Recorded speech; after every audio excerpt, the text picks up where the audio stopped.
Okay.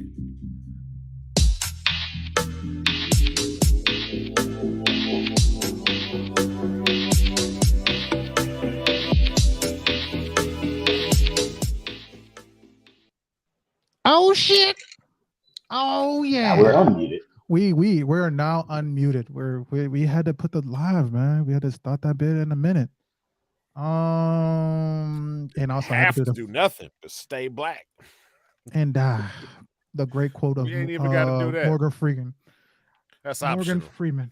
Yes. What that, man? Hello, everybody. My name is History Williams, and welcome to the Historical Voices from the East Side. We are the council of young blurs as we talk about all of the things that's going great in our media and how it affects our culture. And we do a little movie review. We tell you what to go and watch out there. I'm going to actually slide in something because of the fact that I actually pay attention to the East Side reviews. I know my homie Jamel actually has a movie review in the tank right now in the chamber, but we'll get to that a little bit later. I'm gonna ask him about that movie in a second. JT is right below me. He's the voice of reason right there. Boom! Give him big shout outs, everybody. Give him a round of applause, round of hands, and everything. All those things around. Wait, where's my? There you go. It's gonna happen. It's happening right now. It's good. It's boom. My fucking. There it is. And also, we got over there to that side. This is actually my right, your left. We got the homie Jamel Watson. He's our actual movie reviewer for the actual show itself, man. So give a round of applause for this young gentleman. So, gentlemen, how was your holidays? Gentlemen? How was your holiday? I did my best to make my holidays drama free. That's okay. That's okay. Did a pretty good Nice job. and quiet. I was chill with family for a little bit, and then I was by myself. I'm good. Gotcha, man. So I did try to call you, man. I did try to call you, and I was like, bro, what the fuck is up, man? Like, how you doing? I wanted to know what. I just don't believe that people should not be people should be spending time by themselves on holidays like this. So with that, man, I hope that like the conversation made you feel a little warmer. How was your holiday? How was your holiday with the kids, the wife, the family? How was it? Don't you push off my love for you for a second. I was trying to love on you for a second. Don't you do that. I was showing concern for how yours was, sir. It was good, man. It was good, man. It was good. It was all right. I can't complain too much. We got fucking mood bots that they're doing their shit. Their show on stream, I guess. Boom. We're gonna mood bots. Mood bots. Just enter the space. So big shout out to everybody who's actually going to start watching this actual stream. I did well, man. I did perfectly fine. I got a couple of gifts, and I don't usually get gifts, and felt pretty fucking cared about for a little bit. It went well today, man. It went well. What about you, JT? How was your holiday? My holiday was quiet. I tell you what, I stayed out the drama. Other people didn't, so I had to handle a lot of business this week. It's been a lot of running around Michigan handling business, y'all, putting out fires. Fair enough. Now with that, man, God dang it, this. Oh, so now that we've kind of done it, we've gone through the holidays. I'm going to ask you a question because we're going to review this one part. We had 3 movies that we reviewed. Quick question. After we done dealt with all our holiday season, what movie relates best to your Christmas? I'll start with Black JT. Dynamite. Oh my God, Jesus Christ. You mean the movies that we just watched, or Christmas movie? The 3 Christmas movies. That's what JT knew what the fuck he was doing. I mean, Which one of the Quiet three as Christmas kept, movies none are of them really do, but I'd say Muppet Christmas Carol. Muppets That Christmas that's Carol? the closest because I didn't get robbed by a Santa Claus and I didn't have to rush out to buy nothing for anybody, so I couldn't relate to those other two movies. So Christmas Carol, that's the closest one. All right, I feel you on that one. What's up, Neon? How you doing, man? Thanks a lot for joining us at the stream. What about you, JT? Come on, be honest. True answer. Out of the three movies, Jingle All the Way, Muppets Christmas Carol, Friday After Next, which movie related to describe your Christmas day with one of these three movies? I was Which one? Gonzo all day long. You was guns. Oh, damn. That's dope. That's dope. All right, cool. I think I'm gonna have to go with Friday After Next for my fucking Oh, Christmas. y'all got robbed. Of our time. Of our time. We got robbed of our fucking time. He said, I want my evening back. This was some bull. Big shout outs to the new name, XD. But yeah, man, we my kids did get blessed with an Xbox, so we have all three consoles in the house. Big shout outs to that. But yeah, man, it felt like, for real though, it just felt like one of those days, man. So I appreciate time and family and everything like that. But there was points in time you were kind of like, I don't know if I really want to hang out with these niggas. So beyond that though, man, it was okay. It was okay. Bravo to them. What is some New Year's resolutions that we have? I'm knocking out all of them right now as we stand. Let's knock out all the questions, the generalized questions, so we can move on to our year review. What was your New Year's resolution? What is your New Year's resolution current day at this point in time? Let's go with Jamil on that one. Oof. I ain't gonna lie and be like, oh, I want to lose weight. Yeah, I want to, but I ain't gonna make that no resolution. I'm gonna just say something generic. I want to be a better person in 2023 than I was in 2022. Fair enough. Fair enough. What That's about an you, Jay? attainable goal. That's understandable. You got to understand, it's always a duality with me. So half of me is like, you know what? I want to spread more love. The other half is like, I want to spread more bitch smack throughout the land. Fair enough. Fair enough. The duality of man. All right. So I have minor little mini goals. I have a petty goal. I have two petty goals that I really want to happen. I really want to happen. And those are? I feel like God has sent me to piss the world off for 2023. So I want the African t-shirts, and I really want to make. I have ideas for the African. I want the African t-shirts, and one of the ideas that I want for the African t-shirts, I want to do. It's a stick figure, half black, like half filled in black, and then the other half white, just like.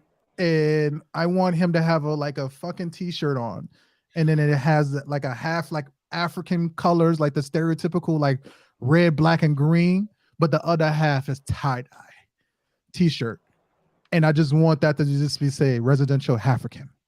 I think that's the current idea, but I want that to be the piss the world off t-shirt. I had a different idea. Okay, what's your idea? And it was essentially you take America and you cut off the top half and you put the bottom half on of Africa that looked like it got the little horn on there that's Florida sticking out. You know what I'm saying? Fair and enough. There's your Africa. Okay, cool. I think we go. My idea was we have kind of the same deal, half black, half white, but the black half has a half a sweet potato pie, white half has half pumpkin pie. Oh, that sounds. I like these ideas. I think we should write them down. I think we should table these ideas. These are being recorded. So. I want these to be like part of the thing, bro. Are you gonna go back and listen to these podcasts, nigga? I'm just throwing it out there. It's gonna be easy to find the text. So it's gonna be easy. I gotta listen to Once they go in that file format, it's a wrap. I gotta listen to that shit. I'll be like, my words leave my mouth, and once we start recording, I forget. Yeah. I forget. So So It I'm has just been etched in the tomes of digital time HD with the fucking clip it, to be bruh. uncompressed upon the appropriate hour. Which, by the way, man, Recalling what whatever. I said, man, that's what them recordings is for. You want to know what I said? Go back, watch the recording, everybody. I am gonna put this out clip there, man. XD. Appreciate you clipping it. Make sure you clip it, share it, spread the word. I will say this, man. Spread Make the sure We you word. love you, XD. if you Neon Yellow enjoy Games for life. whatever you enjoy, clip it and send it to me, or like send me the timestamps of them, so that I can actually clip them and actually put them on. I was just telling like Jamel, we can now do audio like videos. I'm sorry, on Spotify. So putting those fucking videos on Spotify, clipping those things, and trying to get them into the actual reels for YouTube is a big fucking thing. So let's get this fucking podcast founded some kind of way and get some more people watching it, man. So clipping is a good thing. Clipping is a good thing, but I still would like a text format. It will be easier for me to dig for. With that, man. The next one is my most pettiest shirt of all. Is the Black Air Force sensitive T-shirt. I want that. I want a Black Air Force covered up in the garbs of a Jedi, and I don't want lightsabers on it. But if they do have lightsabers, you know where the little plastic parts at the tip of the shoestrings, that will be the lightsaber Anglet. portion, huh? That will be it. And I Maybe And it's the want called the whole like an aglet lightsaber or is something. the lace. the lace. That's Strangle all. somebody with that lightsaber. I want the lace. Burn your hand trying to tie your shoes. And I want fucking electricity around. I want the motherfucking Air Force to look like Palpatine. I want that bitch. I want a Black Air Force sensitive T-shirt. I want this to send the world to piss the world off. I want that. That's my petty goals. I think my biggest goal is I really want to get into the actual doing voiceover work. I want that to be a fucking goal. I really want to do the voiceover work, but I also want to like really focus on doing a narrative media and having it be a podcast, not a podcast network. So, for example, if JT wanted to do some more podcasting, I record this shit on a fucking Tuesday. Jamel wants to do his podcast on another day, record that shit, and we just fucking build that motherfucker and just make it a narrative media, a full fucking podcast network. I graduated with the intention of working at a radio station. This is going to be my digital version of a radio station. So I'm super fucking proud of that. Something went wrong with clips. It's okay, bro. Trust me, you're fine. Um, so just write down the timestamp. It's okay. With that, man, that's my mini goal. And the last one is doing an application so I can get my master's in social work. I think I'm gonna take that fucking leap and actually utilize a different like portion of my field. Um, that's my biggest thing. With that, man, Jamel, let's start off the fucking project. I know that usually you start off with a movie review. We usually do I said what I said, but I want to start off with you because you wrote down technically what the fuck the show is gonna be about. So, man, I'm gonna let you pilot this thing straight through. Let's go. All right. So it is the end of the year, and if you see your favorite YouTube channels, if you see TV throughout, you see a bunch of end of year stuff. So I figure why don't we join in and get into the mood with everyone else. So what we're gonna do is instead of us doing the I said what I said in the normal fashion, where history brings a couple of different topics, and me and JT, as well as history, give our opinions on it. What we're gonna do is each of us has brought a big overarching topic that we feel has been significant that's happened throughout 2022. And so I think JT just got done jotting some stuff down. So we're gonna have JT. No, JT's not gonna kick us off because he's not What's done up? yet. Keep talking. This is No, I was gonna content. say JT is gonna kick us off with the first topic of the day that we're gonna just go over and riff on for a little bit before we go into my topic and then close things out with history's topic. Come on. Come on, punk. Look here. Look here, mother. I got something to say. Try to talk to you.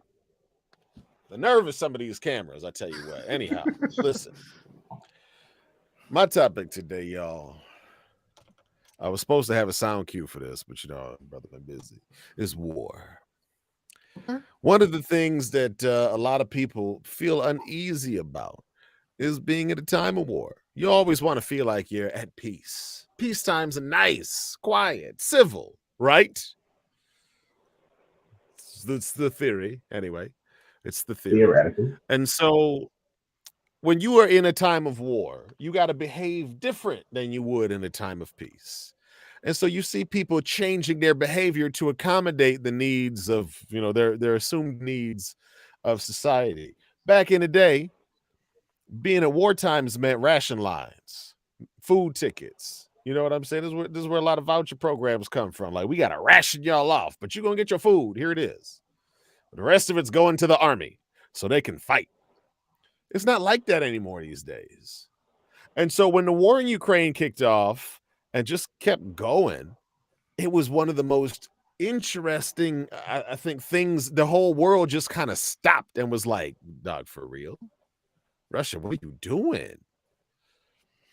And, to think that America itself tried to withhold $400 or $400 billion from Ukraine for their defense. We see how imminent the threat of Russia actually was. And knowing that, get some dirt on Joe Biden, all of a sudden takes a little bit different turn. Knowing that Putin was plotting and planning this whole time. Yeah. And then when you see, and so you got to understand that Ukraine used to be part of the Soviet Union back in the day. It used to be part of Russia, y'all. And so as far as Russia is concerned, we're just going back to take our borders back because that's part of Russia anyway. It's always been. We were just letting Ukraine use it, but they got these deposits and they got these factories and stuff. So we want them and they're on our turf. So we're just going to go take it. Says no civilized country at all. You know what I'm saying? Mm-hmm. And so the whole world is watching and we see Putin thinking this is going to be an easy war, and it's not. And Russia starts losing. Oh my goodness.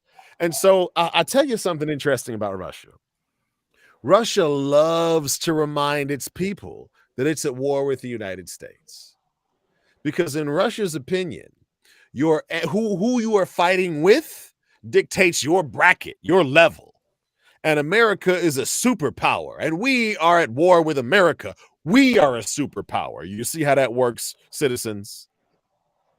And so you have a lot of people who are on the street talking talking about how Russia's gonna win this war in Ukraine. And then you have the friggin' secret police come and pick them up, put them in a van, be like, all right, thanks for volunteering.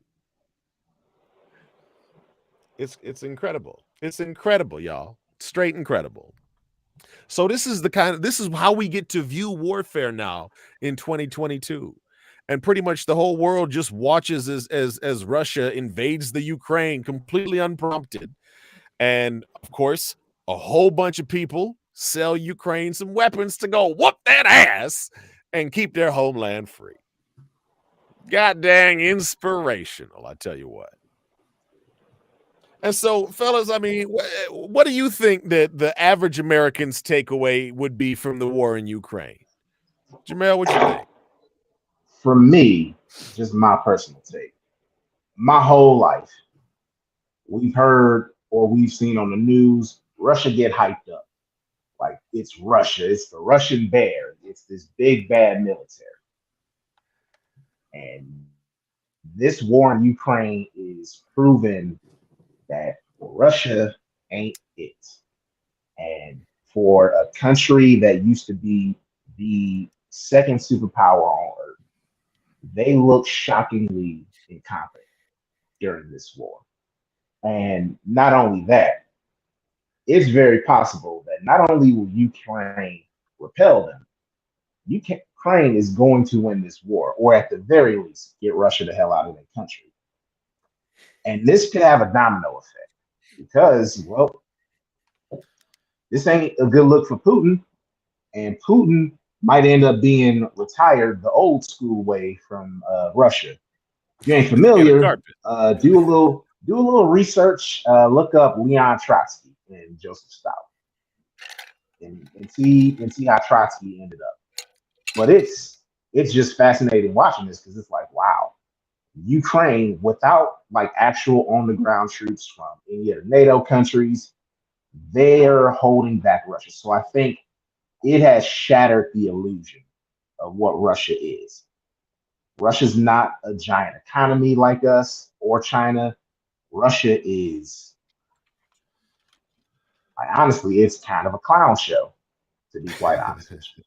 And that's just my thought. And I think some Americans, especially more right leaning, more militaristic leaning, probably had some admiration or respect for Russia heading into this.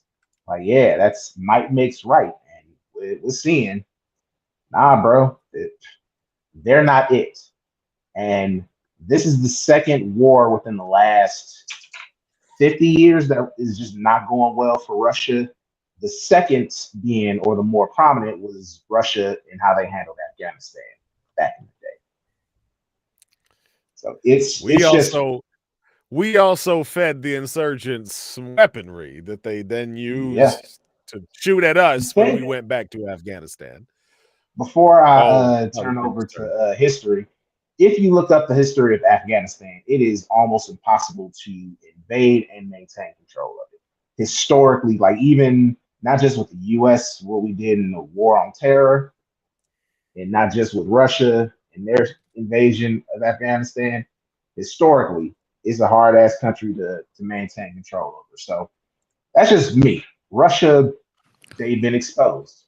Wasn't Like it in 4K, they have been exposed. wasn't it in the movie Rambo or First Blood? Like there was a person that was supposed to be from Afghanistan said that like in the movie that you cannot control Afghanistan.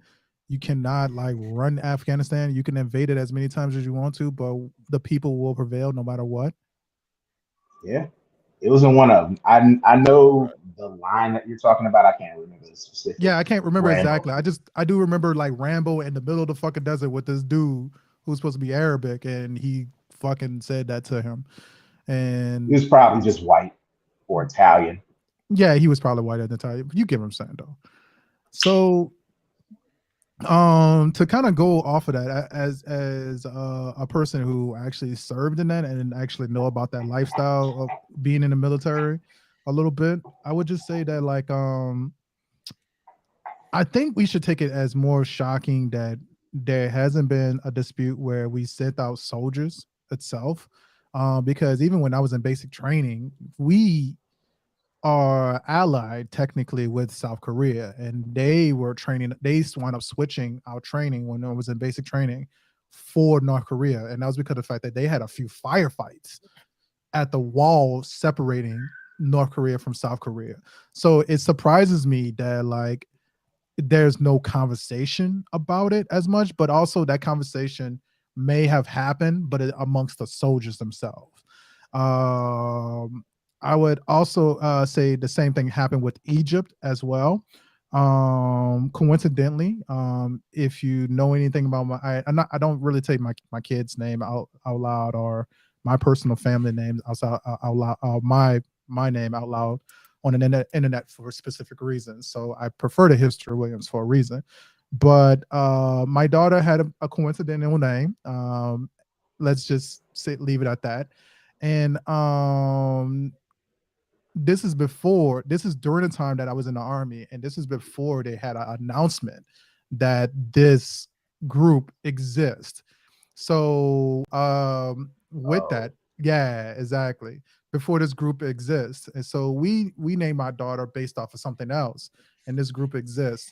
But when that group got announced, like we were even starting to like train for Egypt and train for all of this stuff because that's when Gaddafi passed away.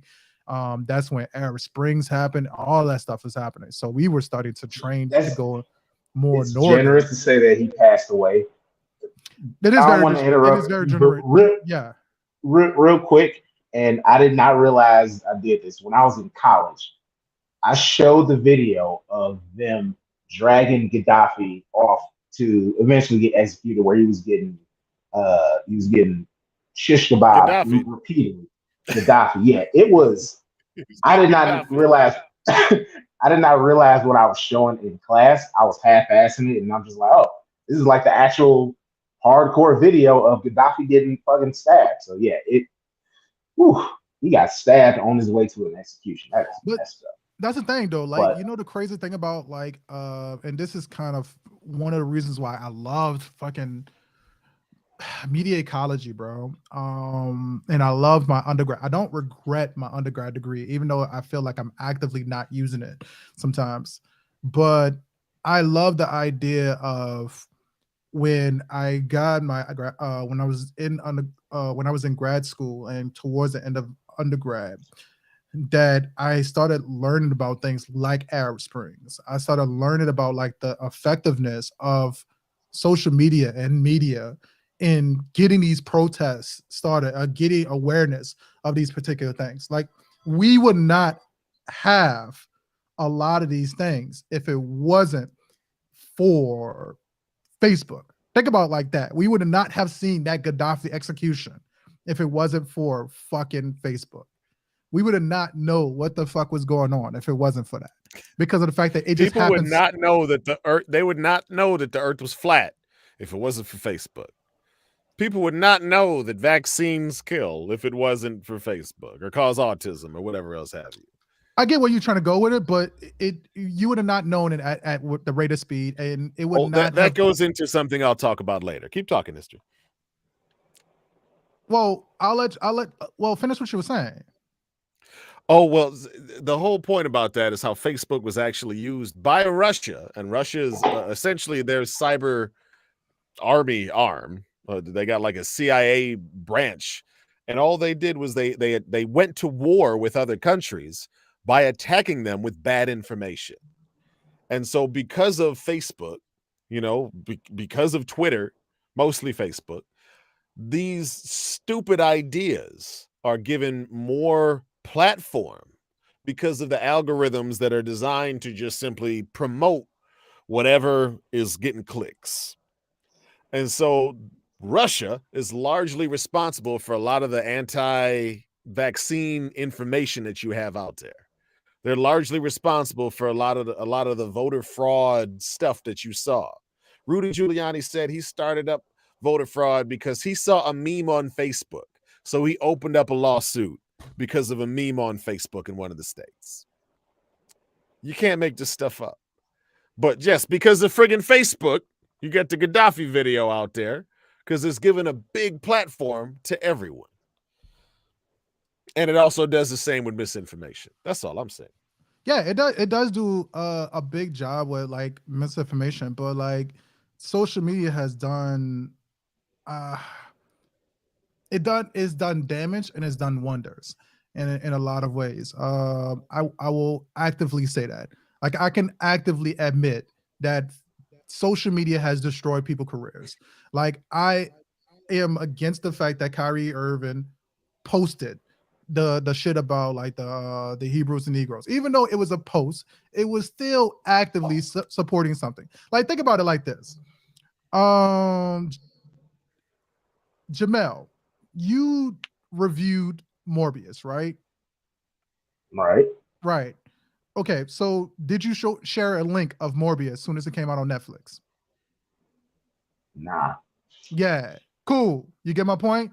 So if you didn't like something, then you didn't share you didn't give it a time of day, right? But if you supported something, you fucking share that shit. Right. You share that That's shit. the only reason you share stuff, because you support it. Exactly. The only time that you will have a negative review is obviously when the person gives you that review time, right? So Jamel had that review fucking time. He has that platform for that negative review. But for you to basically just be like, open-ended. I'm gonna say this. He's guilty of basically saying something without saying nothing. With saying nothing.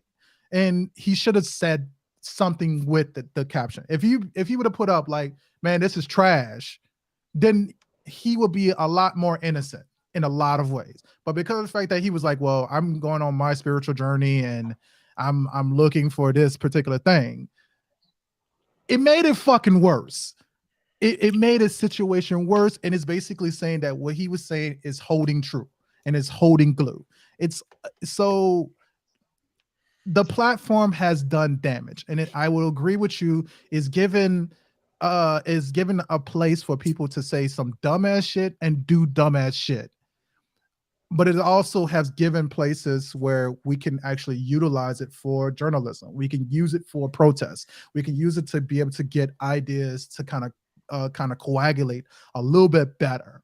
So it's surprising how this is not considered more of a wonder than actually then it's considered a weapon of mass destruction. It's one of those weird fucking things. That makes sense what I'm saying? Well, let's talk about the nature of social media for just a quick second. Essentially, I want you to look at social media like this is my testimony. So whatever you share on there, you're giving credence to.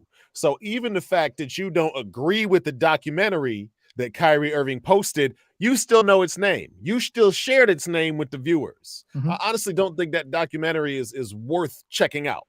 You know what I'm saying? Is part of a package for Black people that says, hey, you know, some of your other stuff was robbed, which is a real easy bill for Black people to swallow, you know, easy pill for Black people to swallow these days, because a lot of their stuff was stolen from them.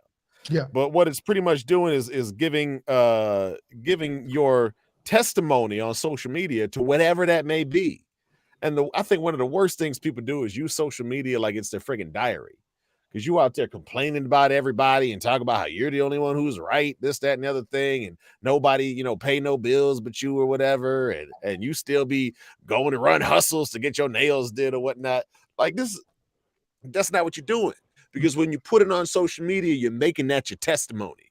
Yeah. You're going out and you standing out in the public square digitally, and you yelling out a bunch of nonsense. And the issue is that's what everybody else is doing too. And so now you pretty much have, if you put that mess public, anybody can share any dumbass idea with zero verifiable information in it.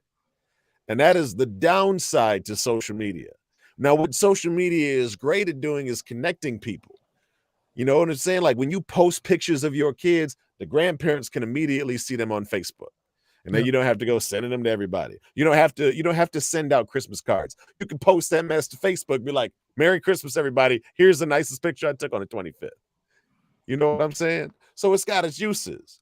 But when countries like Russia start attacking us because of it, it's time to make some new regulations on this mug.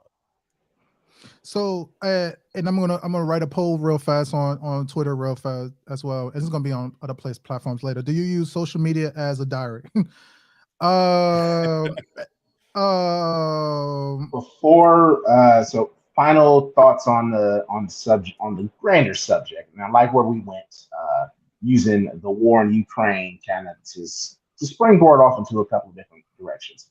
History, any final thoughts before we move on to the next topic? I guess the problem that I have with the idea of the war in Ukraine is the same conversation that we had several times when it came to Brittany Griner, when it came to other people, like, for example, going back into Kyrie Irving, where we looked at it as a public lynching, is the idea that, like, Kyrie Irving posted something stupid, and then he followed it up with a stupid response. But that doesn't mean that he deserves the shit that he had to go through just to go back to play for the Brooklyn Nets. Now, granted, it must have lit a fire up his ass because the Nets been fucking dominant since fucking that happened, right? It moved something in him.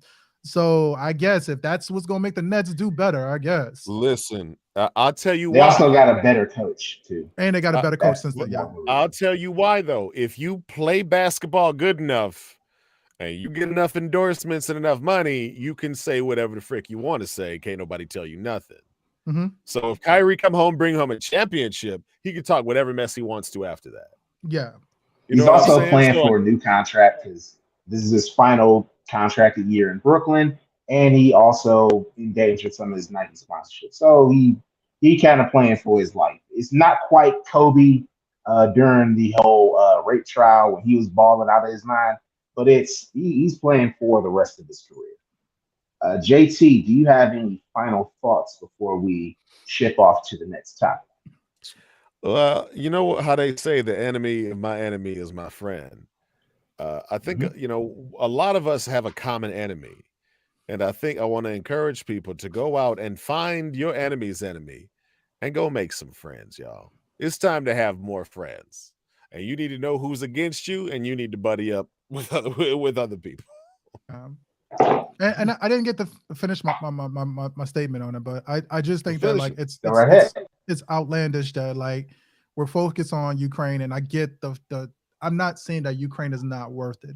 I do think the idea of being invaded for a petty ass reason is definitely hurtful, but I mean there's other things that just fucking happened that like we really need to like talk about and have this come to Jesus conversation, because we still ain't talking about how basically the royals took precedence over indigenous awareness in Australia, right? They had a simple news broadcast, and it was people just talking shit about the indigenous people of Australia, right?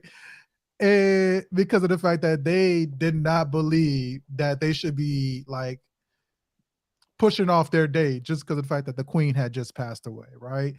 It's their fucking day. You colonized their country, and then all of a sudden, their continent, and now you're saying, "Hey, you gotta praise this queen that like really fucking took or this family who took away a lot of shit from you."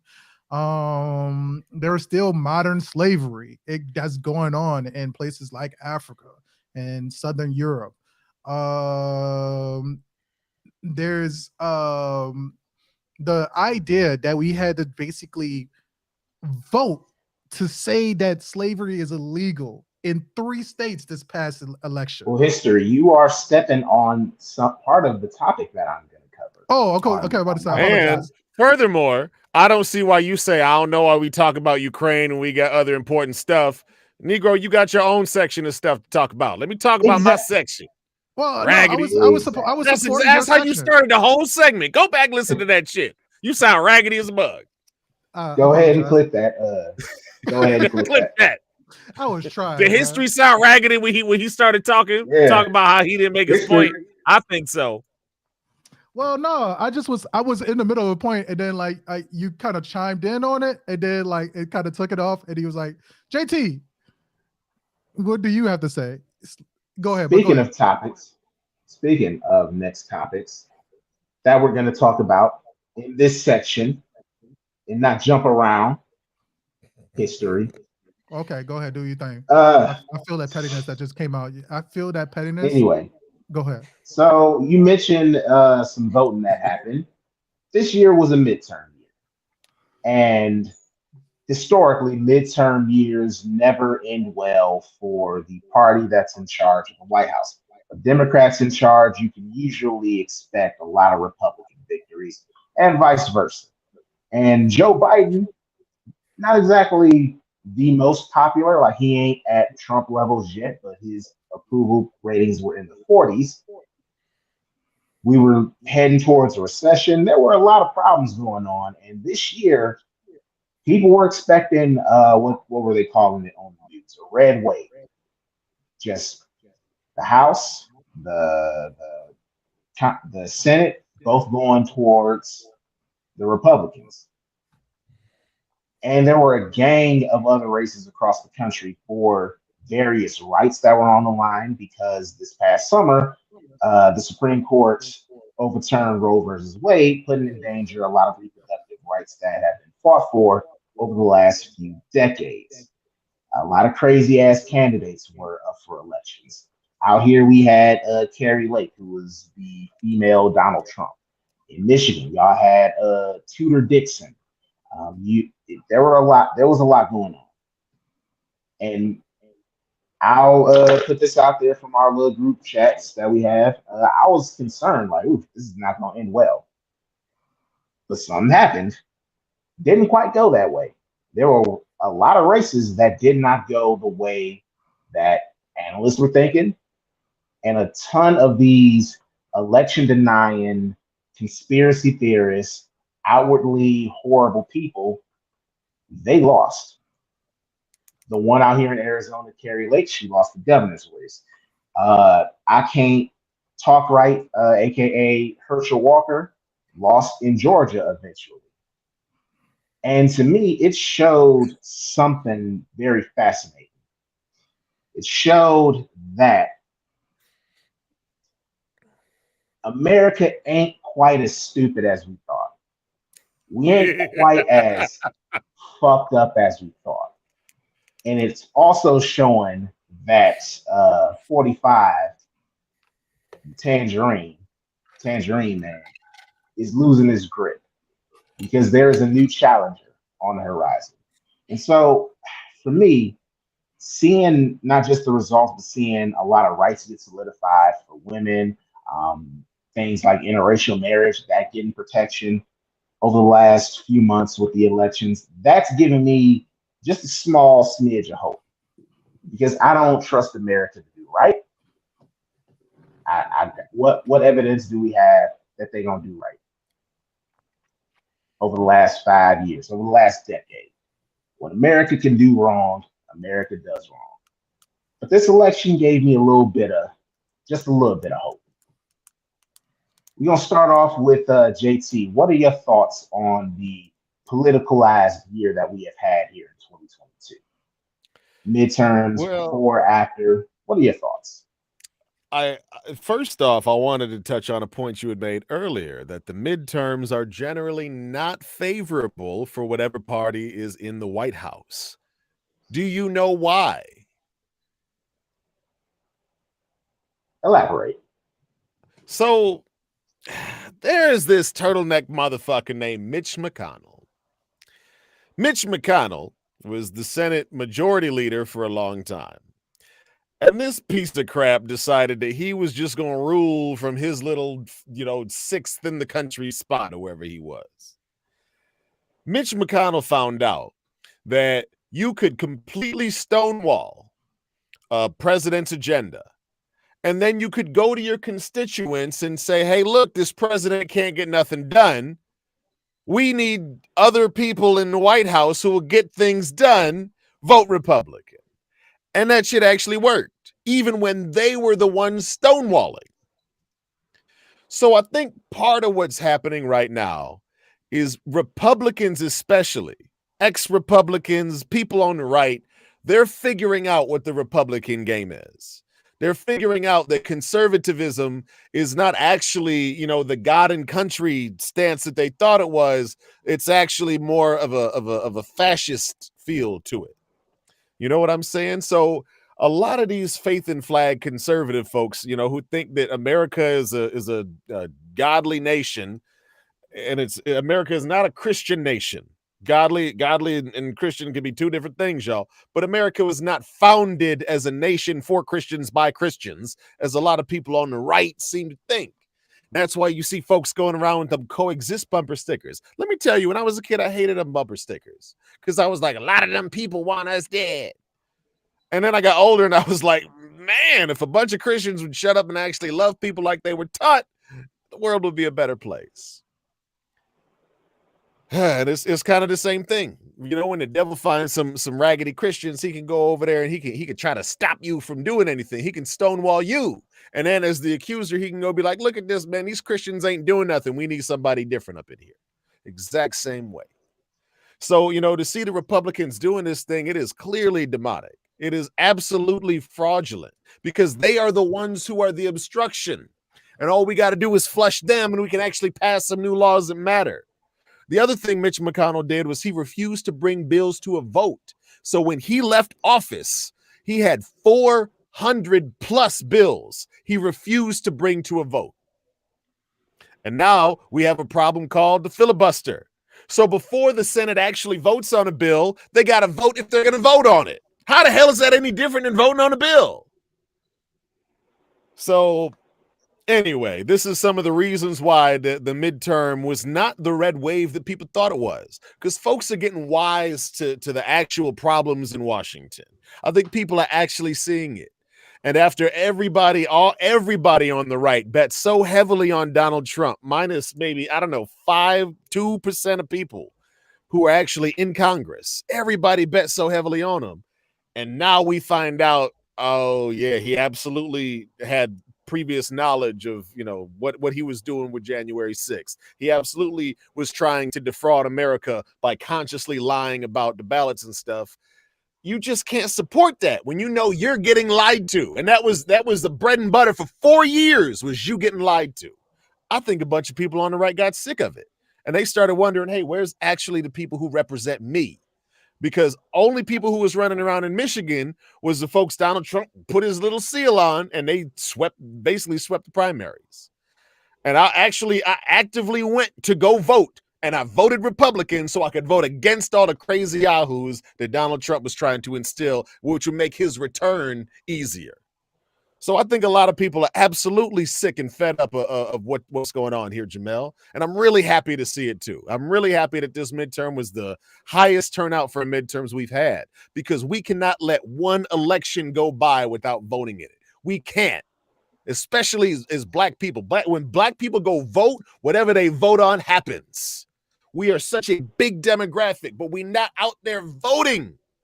That's the problem. So I really hope that what we learned from 2022 in the midterms is go out and vote because it matters. All right, history. Go ahead and chime in with your thoughts on not just the midterm, but the political landscape that we've had over the past year in general. What are your thoughts, good sir?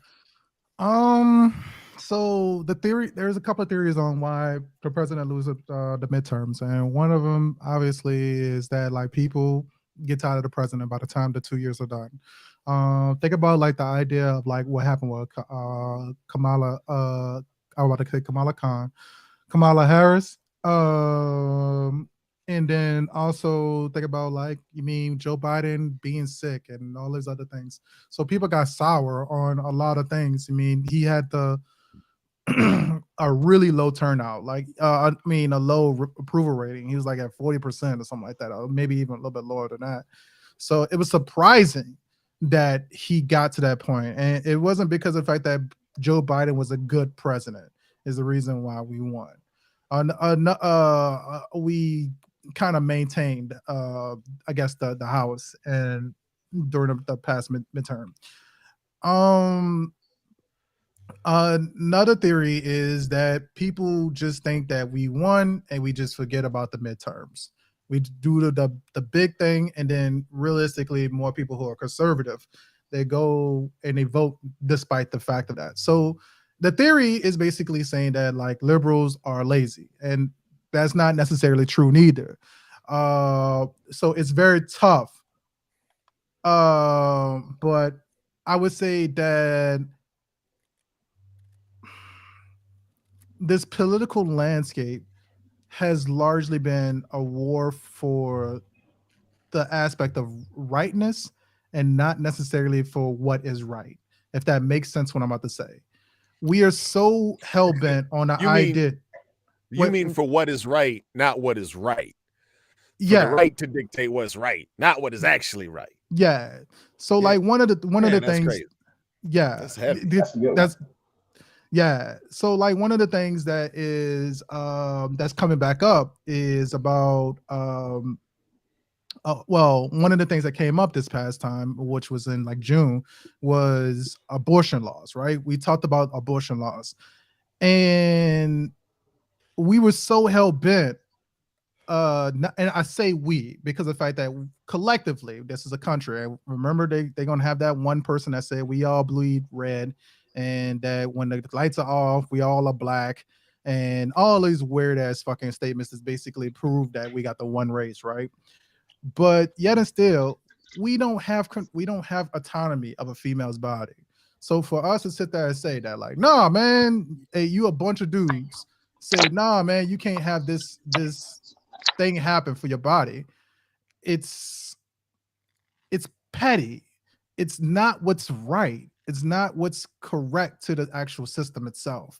So I would say that, like, realistically, like, isn't we were so busy on trying to put what we thought was our spiritual rightness and not necessarily what's at that point in time what is the actual correct thing to do for a person. Now Uh, it we shouldn't have the fucking fight over this. Like, we don't have no. I use the plastic surgery analogy as the best analogy. God has technically gave you that big ass nose, but you go to a plastic surgeon to shave that motherfucker down. And so technically, God that gave you that, and you're changing that motherfucker. So if we're going to use that same analogy of that, like, God intended for this thing to happen, then we should use the same analogy for all types of things like plastic surgery. And granted, here you've heard me several times say that I support people who are trans, but that also goes for them as well. And so if God has put that part in your body, God didn't make no mistakes. So, and I stick to that. So I think that there's a hypocrisy behind it. So if you are a person, and there have been people who are gay who have voted against this fucking thing as well. There's been people who have been what's it called? The Daily Beast, I want to say it was. They had this guy, he's gay, and he's known for fucking like writing this all the super conservative shit. I'm gonna put his name as soon as I find him in the fucking show notes. I'm gonna put his name down. Milo Eponymous or something like that. Yes, that motherfucker. Yeah, they he got is people. far right. He is far fucking right and gay as fuck. He is so far right. He is left. That's how far right he is. Yeah, it don't work like that, homie. That's the problem. It don't work like that. Yeah. And you have people like that. So it's not just fucking no. To quote another fucking JT quote, no, boo boo. No, boo boo. Don't just think that it's just some white old man that's in a trailer somewhere writing that shit. There's people who are fucking black, brown, whatever, doing these stupid ass fucking votes as well. So with that, if we're gonna sit there and say that we're gonna have autonomy over somebody else's fucking body, then we're gonna have autonomy over the body, period. If we're gonna fucking do it, because that's the way that God wanted it. But as opposed to that, we get this pick and choosing. And we get, we're going to apply the laws heavily to you because you're trans, and we're not going to apply the laws to you at all because you're a man. Man, yes. You know what I'm saying? And like the creepiest thing about these anti-abortion folks is when they pass these anti-abortion laws, who is the ones that suffer? Women with ectopic pregnancies where the fetus is developing outside of the womb. You know, outside of the designated baby incubating growing area, y'all. Yeah. The woman will die. Oh, you can't get an abortion. We can't kill that. We can't kill that fetus. We can't abort that fetus. Yes. But the woman's gonna die now. You know what I'm saying? And so, like, you really, it's a great conundrum that you have presented to the people, because it's pretty true. That logic, if you're willing to do it, well, then go the whole way. Yeah. Sorry, honey. I guess God wanted you to die. Yeah. But that doesn't make any sense. You know what I'm saying? Like, why would we let this woman, well, let's try again. Maybe we can get a right pregnancy. This matters because this woman is here standing in front of us. She's with us. And the other people that needed it was underage girls. How is that their fault? Yeah. It ain't. Yeah. And when you see these laws up, there are some hateful MFs that think they deserve to tell women what to do. Mm-hmm. And to be honest with you, it's women who just like, I don't want to be a mother at this point. That's their business. And you know what? So they're probably right. People are so gassed up on that anti-abortion side with abortion, but don't really pipe up about any of the other things surrounding the child. People aren't, they don't speak up about prenatal care. They don't speak up about education, early education. They don't speak up about the shortages that we've had over the past year for diapers and for formula and everything that goes into having a child. But the child itself, oh, we got to protect that. And then, which is also a little bit of something else that's ironic, is that a lot of people who are super pro-life are also pro-death penalty, and that kind of don't jive with me. It's like, let's keep the baby alive long enough for him to fuck up, and then we can kill him. But it's because they want to play I mean, God. They think they have the ability to do that and actually enforce these rules. But what you got to remember is when you're making a good law, you make a law that is good boundaries for the society, not for a sect. And so we have a lot of, you got to remember, like, Republicans are like a third of the population, guys. They are the minority. But yet they have 50% of the power, the representation in our government. And that's really one of the reasons why you have this. When you go outside of your little small podunk community, you go to a big city, you will see how rubbing shoulders with people every day changes your mindset. It changes your worldview, because you don't get to sit there and enjoy your big, acres with never seeing nobody for days at a time. When you in the city, when you gotta ride public transportation with people, when you seeing a dude wearing a diaper over down there riding the subway, that changes how you think about society, and it changes the laws that you think of as well. But when you got folks, especially rich folks, who are off on their own, they don't ever have to interact with no riffraff. They in their car till they get to their destination, and then they walk inside. So unless they're interrupted between their car and whatever building they were going to, they never have to interact with the public, with society. Unless there's the people in there, especially when you start going around your own groups, you get an echo chamber. And so it's necessary to be around other people to know what a good law looks like, because we're not trying to make laws for just the Christians. We're trying to make laws for everybody. And if somebody tries to tell my wife, hey, this baby is going to kill you, you got to abort this pregnancy. Well, guess what I'm doing? I'm gonna apologize to God, and I'm gonna be like, you better shake me by the shoulders and tell me we can go through with this, and it's not gonna kill my wife. That's the only way this is gonna happen, Lord. I've said this. That's me. I say this to my wife, and I said this several times, man. Once those kids turn 18, between the ages of 18 and 24, man, and they out the house, you got to deal with me for the rest of your life. You know what I mean? And think about this also. You know what I mean? I've also met people who've had parents who've had kids who had their parents pass away. That shit is a different type of beast to fucking deal with, man.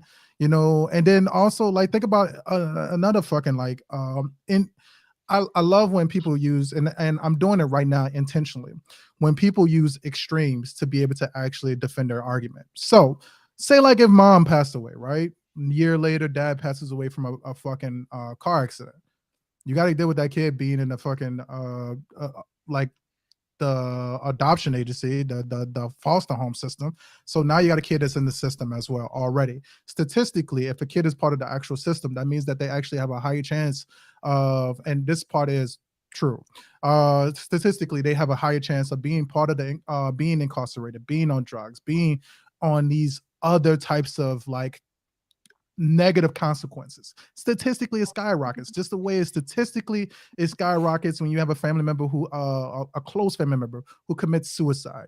If you're a parent and you commit suicide, you have a astronomically high chance for your child to at least to commit suicide. Just like if you are a person who graduates with a degree, you have an astronomically higher chance for your kid to get a degree that's at least that's a degree at least below. So if you have a bachelor's degree, your kid is going to at least get an associate's degree. If you have a master's degree, your kid is going to at least get a bachelor's degree. So those chances go up no matter what.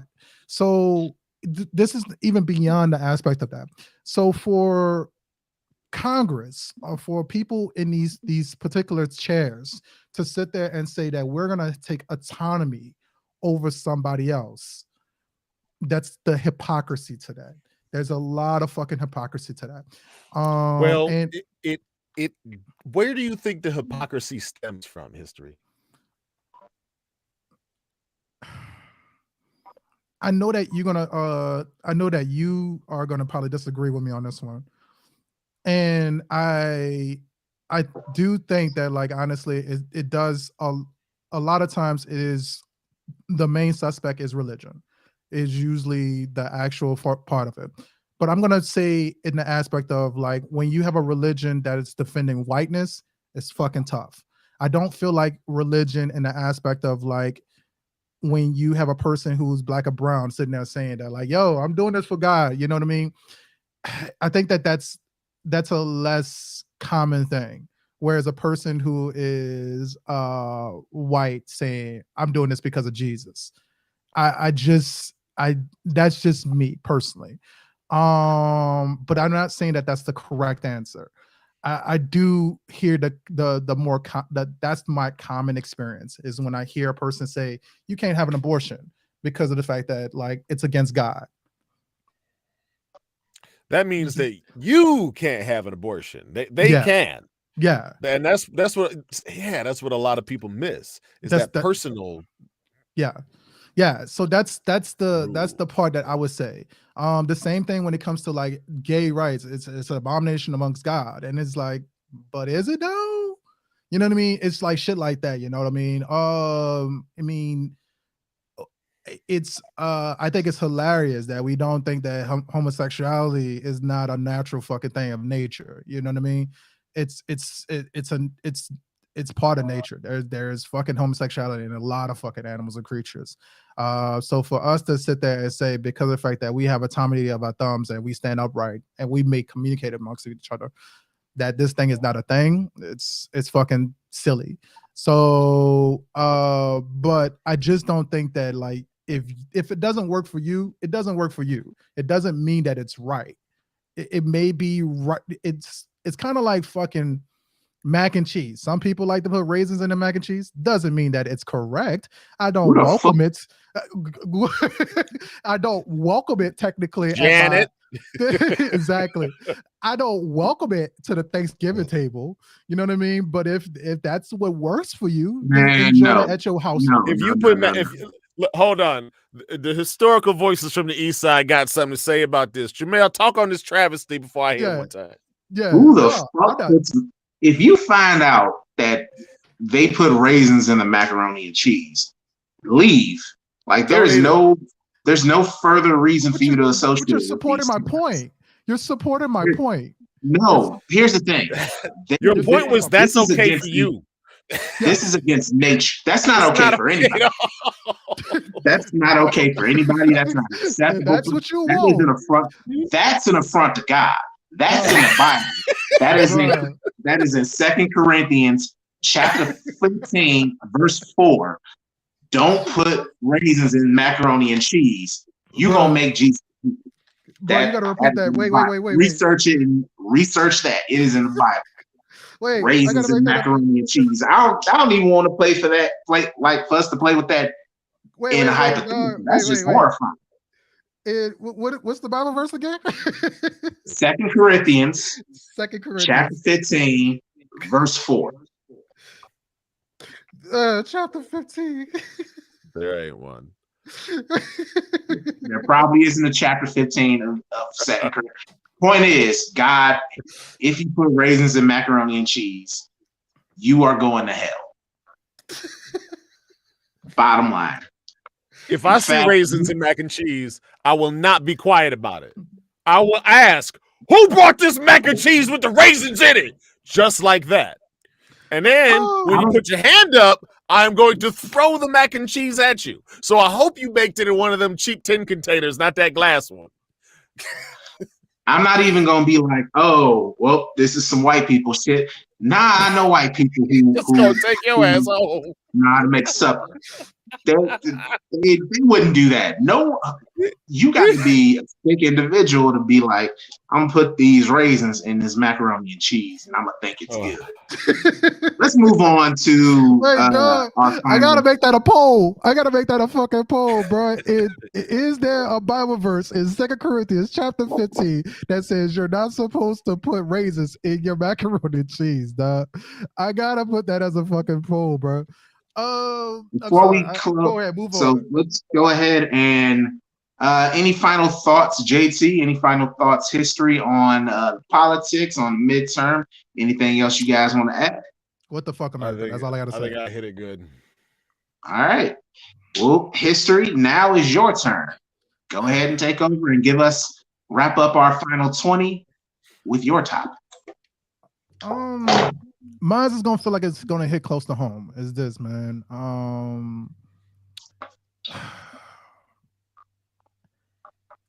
I had a fucking hard time with like how many people we lost this year. And I want to say, and I'm sorry to kind of end on a sad note. If you want a positive note, congratulations, Nick Cannon is at baby number 12. I did have a poll actually. I just added I just added a poll for our last podcast episode because we talked about human versus animal competent like matchups. And I want to say, like, let me look up the fucking list. Which, by the way, y'all gotta go on there and look at this actual list.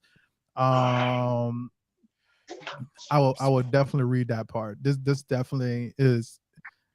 I think that this is answerable questions right now.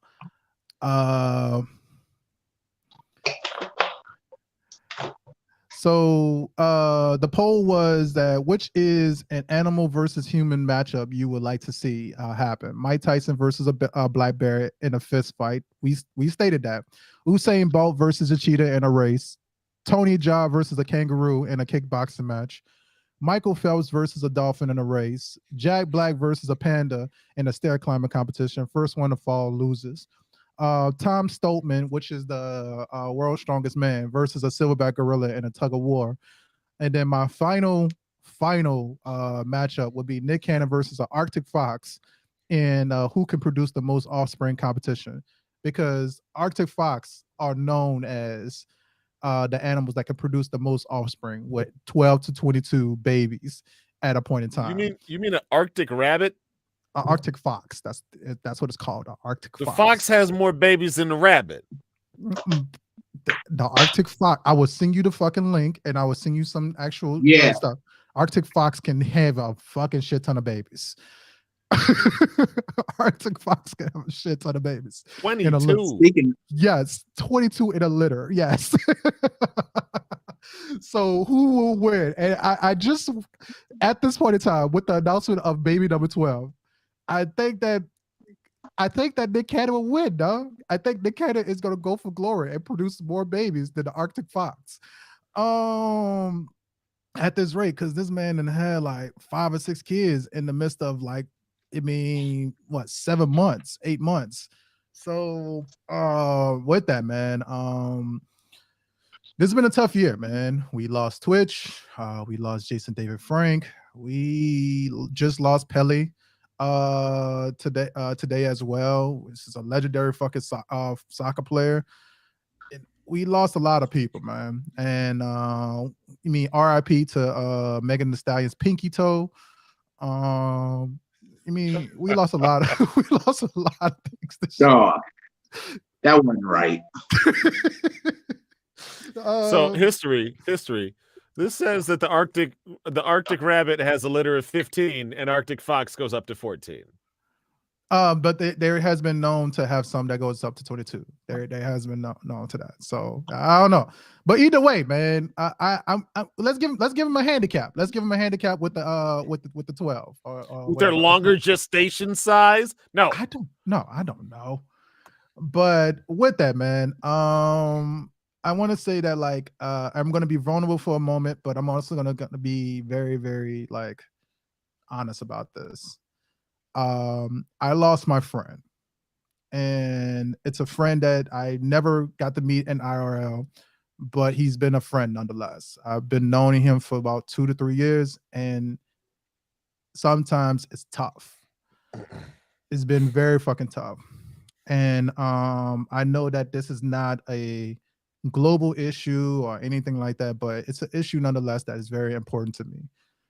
But I lost my friend, and I potentially could have lost a second friend.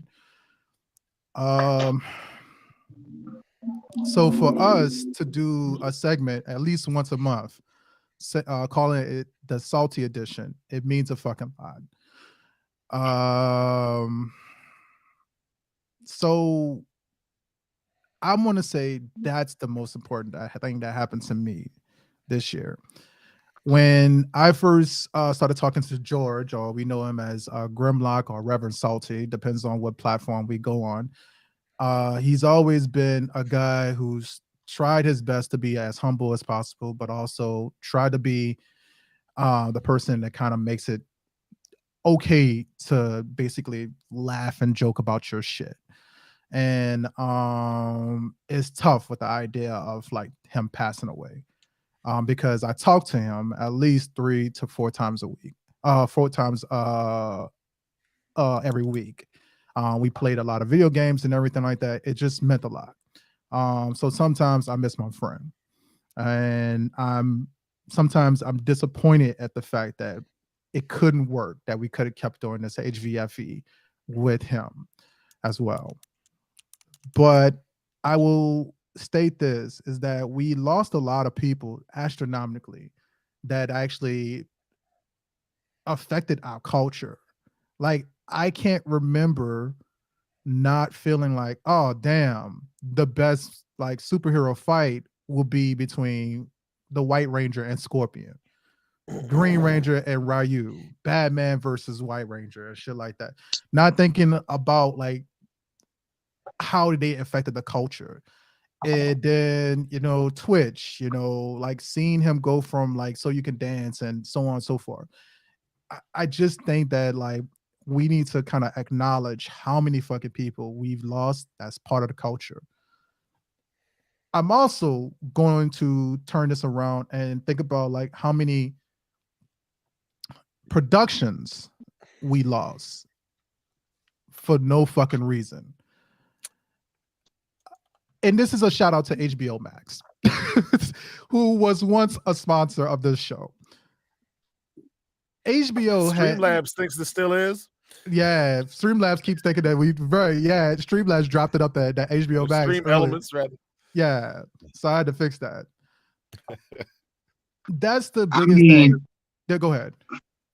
I was gonna say it's not canceled for any reason. It's a simple reason why stuff was canceled.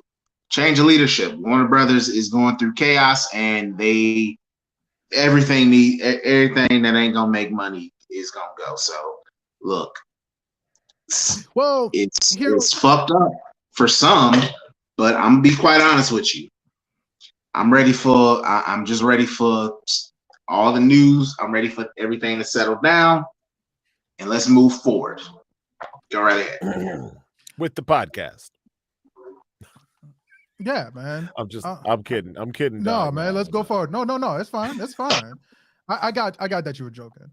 But like what I mean by that is that like we have some pretty exciting projects that was coming up for like either production, no matter how we put it.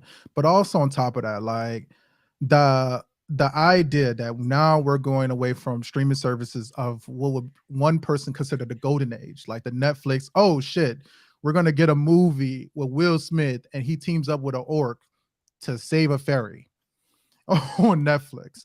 We're gonna get like all these creative properties being made without any kind of like consequence, I guess that's to say, and not necessarily have to worry about like bumping heads with not getting anything original. But what happens when you get a lot of supposed original ideas? They start to actually become remakes, reboots, and we've had that over the course of the past 10 years at least. So we are actively watching our streaming services die. So I'm going to ask you this, JT. As we watch these streaming services die in a lot of ways, so RIP to HBO, because I don't think the HBO name is going to exist anymore. What are some of the IP that you think is going to leave in the next year? And it's not related to the next question that we have. I mean this in this context. So, for example, Batgirl was canceled. Game of Thrones is gonna still happen, but then we lost IP such as like Jupiter. I think it's like Jupiter Rising or something like that. That was the one that was on Netflix. Sandman, it might be gone. Witcher might be gone. So, what do you think is going to be an IP that's going to be gone in the next year due to the fact of like all these creatives being shut down because of like transitions between HBO Max and Netflix, Hulu, and so on and so forth? So it's hard for me to say a lot of things because the studios shift around a lot. And you have stuff get canceled. King of the Hill got canceled a long time ago. So did Futurama. Hulu said they're gonna pick both of them up again. You know what I mean? So like even if something gets canceled, it's not necessarily the end. Now, since that's out of the way, what I would really like to see die is unfaithful adaptations. That's what I want to get rid of. If you're going to make an adaptation, a live adaptation, I want you to make it canon. Do your best to bring what we read to life, or what we saw in anime or in animation with real people. Do your best to make it as exciting as it was in its different mode. But so when you talk about The Witcher, like that was Henry Cavill apparently was a dick about the details because he was a big Witcher fan. And he'd all read the books and everything like that too. You know what I'm saying? So I think that having the main guy leave and trying to recast Geralt, you saw how they did this friggin' Witcher mug. This mug is like a 7. This new Witcher thing that they got on Netflix just came out. They got like a 7% on Rotten Tomatoes. Or Damn. something crazy like that. Like it's just abysmal. Yeah. And so if you're not gonna do a faithful adaptation, I need you to be like, Tim Burton's liberties of the IP that is Sweeney Todd, the Demon Barber of Fleet Street. You know what I'm saying? So like how I want a disclaimer to let me know, oh, this ain't the real one. This is somebody's reimagining of it. Mm-hmm. And I think that would really make me complain less. Because it's to me like it's like when you tell a Bible story and you cut out, parts of the Bible story. I'm like, well, that's not the whole story. And all of these things are there for a reason. So, I really, if you're gonna give me a summary or something, say, well, this is a summary. This is something different. So whatever gets canceled, I just hope that it's not original content that is faithful to the adaptations like The Witcher. But when The Witcher starts getting off roads, then I think it's time to shut that mug down. Hey, we had a good 2 seasons of it or whatever. Let's just cut our losses and take what we can get with them 2 seasons of The Witcher. Story got too confusing, too crazy. We couldn't mess with it no more. The end. That's what I like to see. Fair enough. Now, Jamel, do you think that the future of the streaming services are going to allow newer IP to be developed at a much smaller scale? Like it's funny how we smooth went from cable to the streaming wars back to cable, basically. Like just smooth, it happened very smooth. But I do think original stuff is gonna come out. I do think not necessarily repeats of stuff we've seen, but we're gonna get like adaptations. That stuff is still gonna happen. Like for all the fair points that JT made, we have gotten some adaptations that have deviated from the source material, and it's done wonders. For example, The Boys. That's one where I am 100% happy with how much they deviated from the original source material. 100%. If you have read the original Boys comics, it's horrible. It's fucking terrible. But slowly but surely, original stuff is going to come. It's just going to be at a much smaller scale. And it's up to us, honestly, as the public to... when you say smaller scale in The Boys, I get bad visuals. No, what I'm saying is that less, like, it's not going to be a lot of original stuff that comes out. Just, it's going to trickle out just a tad. Well, why almost is that? Kind of how it is now. Because money. Like that, bottom line, money is why. It's easier to bet on something that you know is going to be a hit and get views and get streams and all of that than it is to take a risk on something original. And studios can be cowardly. And it's like, all right, instead of me trying this new thing, I'm gonna just go back to that old thing. Even when we talk about like superheroes getting adapted, why do you think there's been so many Spider-Mans? Why do you think Batman has gotten all these reboots? It's because they make money. And it's easier for Sony, for Marvel, for Warner, for DC, for them to do those projects instead of, all right, let's take a risk and let's do an Animal Man limited series. Like, let's take a risk and really dive into something like that.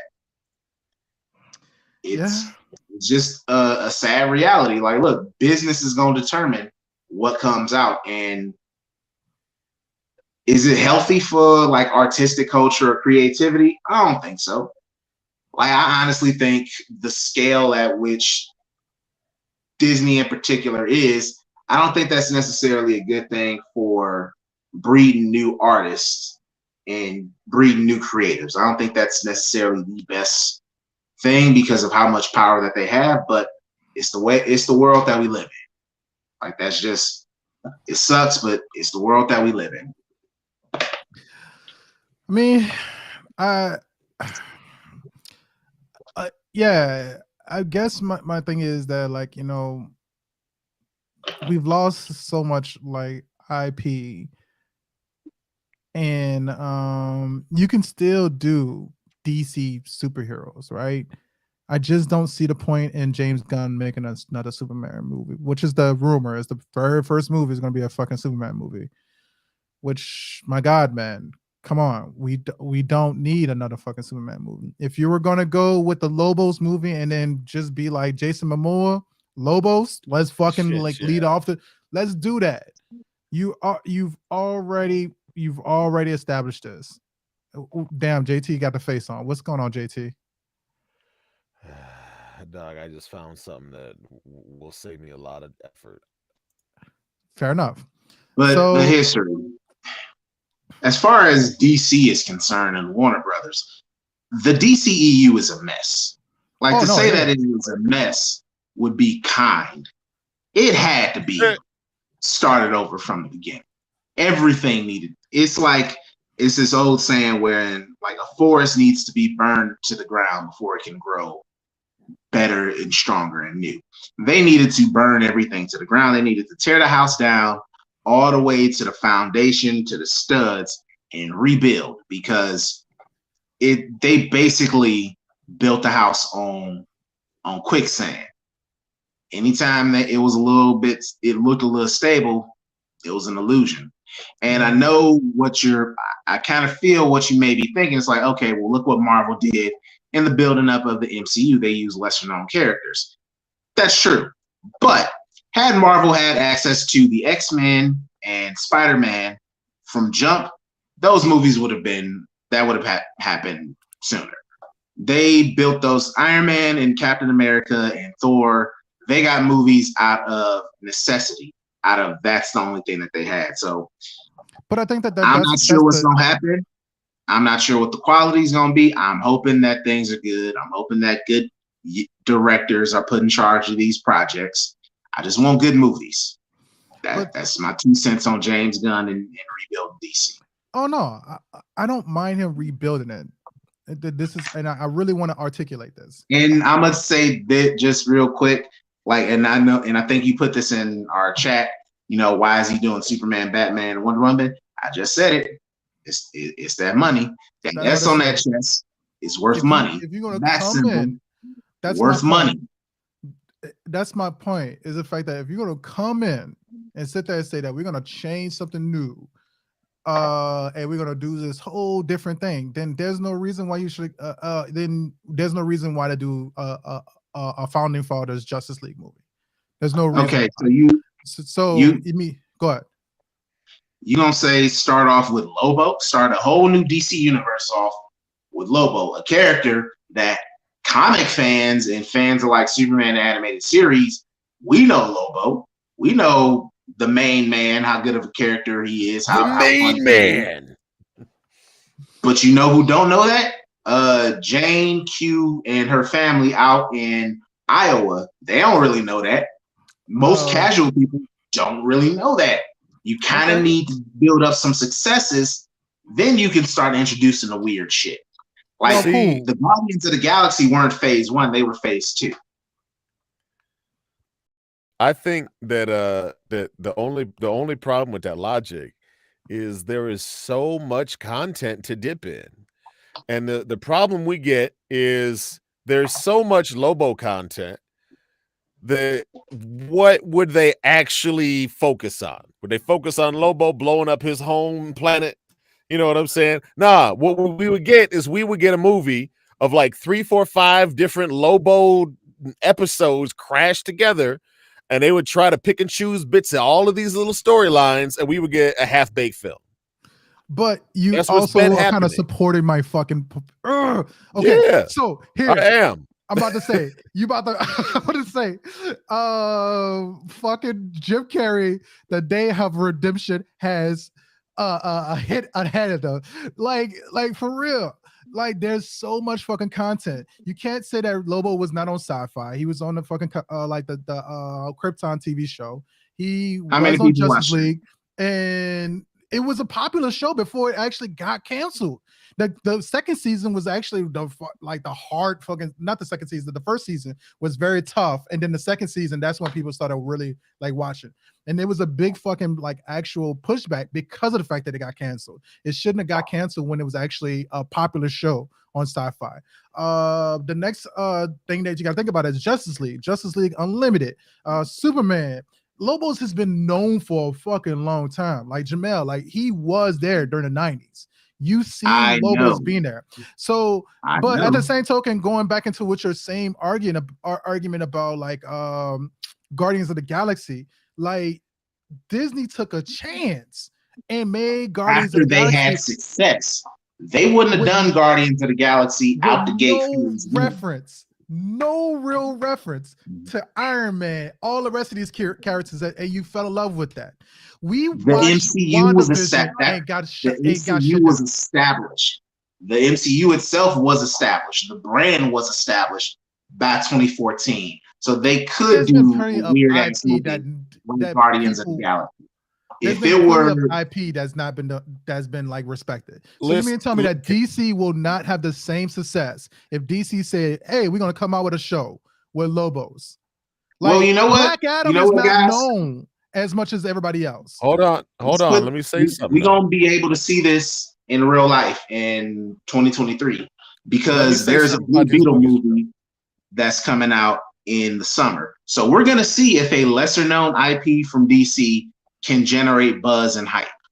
We're gonna see that in real life. Go ahead, Jake. And the Blue Beetle's a great example because at the end of the day, what I want to tell these studio executives, it don't matter how small your IP is. If you make a good movie, we'll watch it. I'm gonna hit you with an even better one. We've already fucking seen it. Miles Morales. Animated Miles Morales. We just fucking seen it.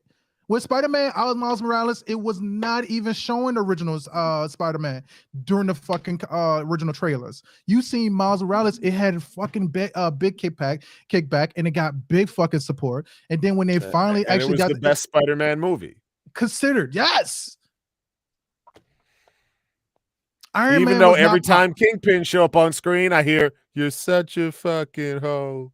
I love it." It's the best Spider-Man movie. And so studio executives, I don't think that people understand. We'll watch a movie about black people. We'll watch a movie about minorities. We'll watch a movie about foreigners. We don't care as long as the movie's good. Stop giving us crap. I'm done spending money on crappy films, y'all. I ain't doing it no more. So happy I don't have kids right now. Because and you mean to tell me that you would not go see a fucking Jason Momoa movie? I don't go watch movies just because anybody's in it. I don't care that much. Unless it's Michael Caine or Denzel, but I'm not gonna go watch any movie just because Jason Momoa is in. I don't care about him that much, dog. I'll go watch him in C or whatever on Apple. You know what I'm saying? Like, Or CW Seed. We gonna watch him on CW fucking Seed. No, the show is called C, and Jason Oh Momoa yeah, is a blind dude. You talk about that. But I thought that you were talking about CW Seed. I want to say, oh my god, the free app, Yeah. the Let's take it Tubi back. of cable television. But like, just because of the fact that like there's just like one of you, there's probably 10 other people who's like, oh, Jason Momoa, this is a fucking movie. You know, think about That's like my wife. She'd be like, "Oh, I like this actor," and I'm like, "That doesn't. Is the movie good? Look, 56% that Netflix says the recommendation is. Nah, don't turn that on. Yeah. I have my algorithm for 10 years that knows me better than that." I think the best like joke was when Jordan Peele made in Keegan Peele when he said that like girlfriends were like actually tricking their boyfriends to go see the movie Les Mis. And it was like, oh yeah, your boy Wolverine is in this movie. No, you're not. He in this movie. And then go see the fucking movie. Oh yeah, that's your boy right there. Fing Fing, that's him right there with the that's Wolverine right over there. You know what I mean? And that's Catwoman too. You know what I mean? Like people will go see the movie because of that. That's why you have movies like Black Adam that like got created because of the fact that it was attached to Dwayne Johnson. Why was it a 10-year journey, 15-year journey almost for this movie to be made? So people will go see fucking movies just for the fuck of it. And it's a thing. We went to go see Jared Leto do Morbius, which is a lesser IP, and it's We still. didn't see No, that. we didn't. I saw it. I seen it. I seen it on And Netflix. here's the I thing. watched it on Netflix. Not that many saw it. Not that many folks saw it. Why, It came Jamel? out Twice. It made history. It flopped twice. It came out in the theaters twice and flopped both times. That's because they listened to the internet. You fools. Yes. That's why you shouldn't listen to the internet. So history. Go ahead and give your final thoughts before we move on to the next to our second half of the show. First thing I'm gonna say is RIP to the homie Reverend Salty, man. I definitely miss my fucking friend. I think I've said it to a lot of people. I miss my fucking friend. And I will continue to do and implement our salty additions because of that, because of how good of a friend he was. Also on top of that, this year we lost a lot of fucking people. And one of the best versions of IP that kind of supports my argument that unnecessary losing of IP is the movie Black Panther came out in November, and it was still fucking popular. It still popped a little bit, not for necessarily all the way completely for Black people supporting it, but also now Latinx people are supporting it. Black Panther was not fucking known, and so for these studios now to come out with these this idea that we're gonna just get rid of properties, we're gonna get rid of these particular aspects of it. It feels diluted in its idea, and I get where money definitely makes the most sense, but it still doesn't stop the fact that it's diluted. I like the idea of turning on my fucking Netflix and knowing that there's a thing called The Kingdom, and it's about basically the zombie apocalypse in 18th century, like Japan, you know, and finding and enjoying that. Train to Busan, getting hashtag alive, and those are just Asian fucking flicks. That's not counting The Boys. Like, you think that The Boys would have fucking came out in the early 90s? No, those things would have never came exist. out.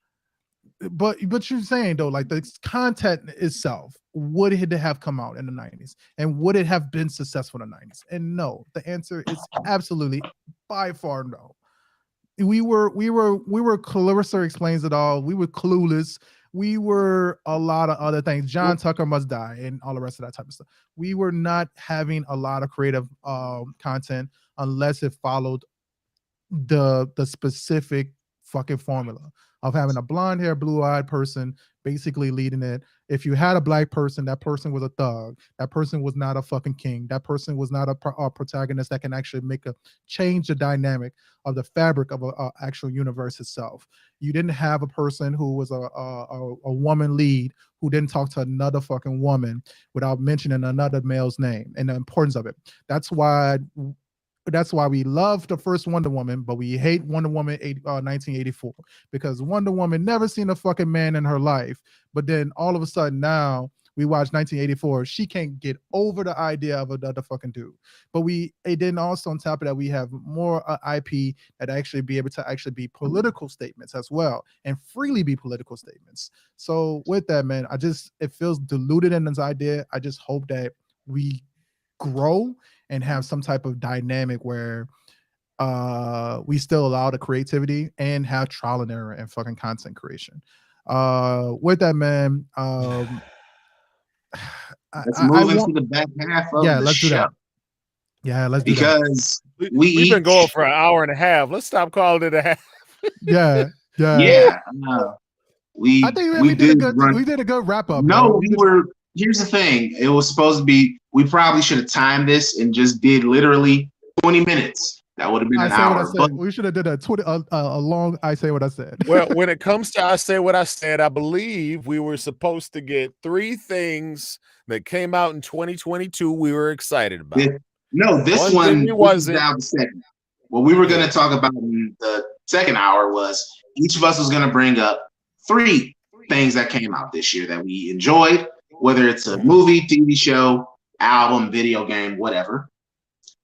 2 that we were not as satisfied with, disappointed is the word.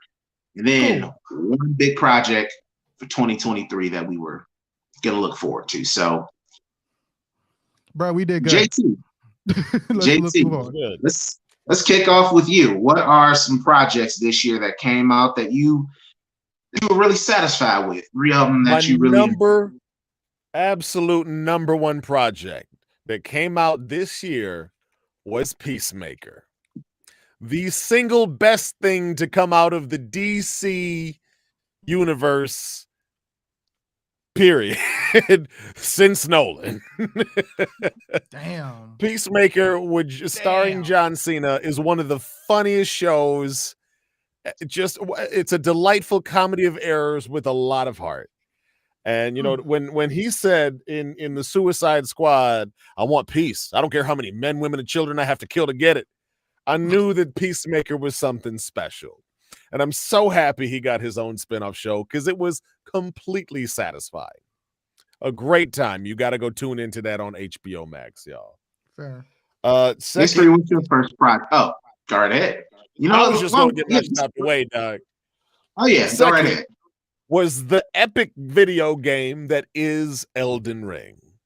I tell you what, I have not had that much fun in the open world since Breath of the Wild, and I have not had that much fun in the M-rated open world since Skyrim.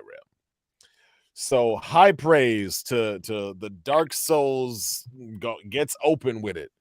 And it's a lot of fun. There's some new DLC that's going on. I'm trying to get some of the What's Up It's Us guys to get in there and let's hit this Coliseum right quick. Of course, nobody got Coliseum builds, so you know we'll have to deal with that later.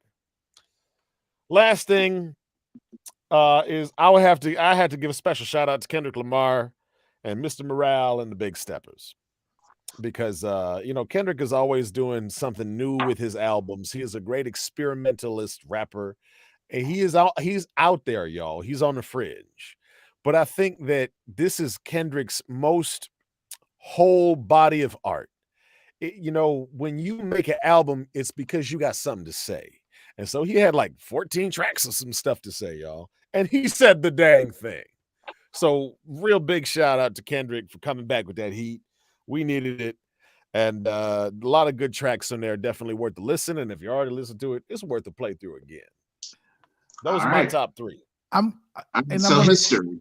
Go ahead. And let's try not to go over the same territory for each other. Let's try and come up with some different things. So history, go ahead with your 3 projects that you enjoyed. I was about to say, man, he took my song, man, because that was my album. That has been some of the best IP fucking for music this year, man, hands down. I just can't remember anybody else being really good this year, you know. But if you want me to throw back a little bit, man, I'm gonna have to say that like we really as a culture need to start accepting Burna Boy being one of the best fucking like music fucking people out there right now too. Burna Boy is so fucking dope, dog. So check out fucking Burna Boy if you get it. What's that song he does with? He did some fucking good music, man. He did Yay. He did what's your location? He did so many good fucking songs, man. And so Burna Boy has been so amazing this year. And then also on top of that, like creatively, fucking check out Burna Boy. BURNABOY. Burna Boy. Check out Burna Boy if you ever get a fucking chance. But to comment on Kendrick Lamar's album, I love the fucking statement when he told his cousin asked a question. He said that like, no, Kendrick asked him, when can I say faggot? And the cousin said that like, when you can let me say nigga. And that basically shut down the whole conversation. And so I love that shit, man. I love the fight. Obviously the common ones is that, oh, actually, if you want a album, it doesn't have to be an album. It can be music, video game, TV, movies, anything, any project that came out in 2022. Okay. Black Panther 2, hands down, has been a thing that it's not because of the fact that it's perfect, it's because of the fact that for what it means to the culture. We got to say goodbye to Chadwick Boseman, but then we got to also welcome in Namor. We lost an interesting person to gain another interesting person, which is so fucking interesting. It's a no pun intended. I'm sorry. I'm trying to find a different word for it. It's a very is beautiful to lose one to gain one, and interesting person.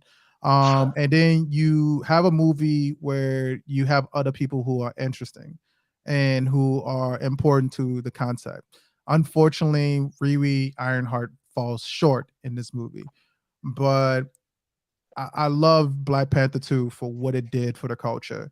And then also for them to come up with the idea simply that like, okay, cool, we're going to still give you a T'Challa, but it's going to be in the aspect of having this child. Everybody else was saying hashtag recast T'Challa, all this other stuff. But we got a new T'Challa, and that is in baby T'Challa form. So they gave us exactly what we asked for, y'all. They technically did, man. And you know what? I'm gonna say biggest cop out, but they gave us what we wanted. They did. They did. It's the genie in the lamp aspect of it, right? It's the wishmaster aspect. Be careful on how you ask for that fucking thing. You say that we want to recast T'Challa. Okay, we gave you T'Challa.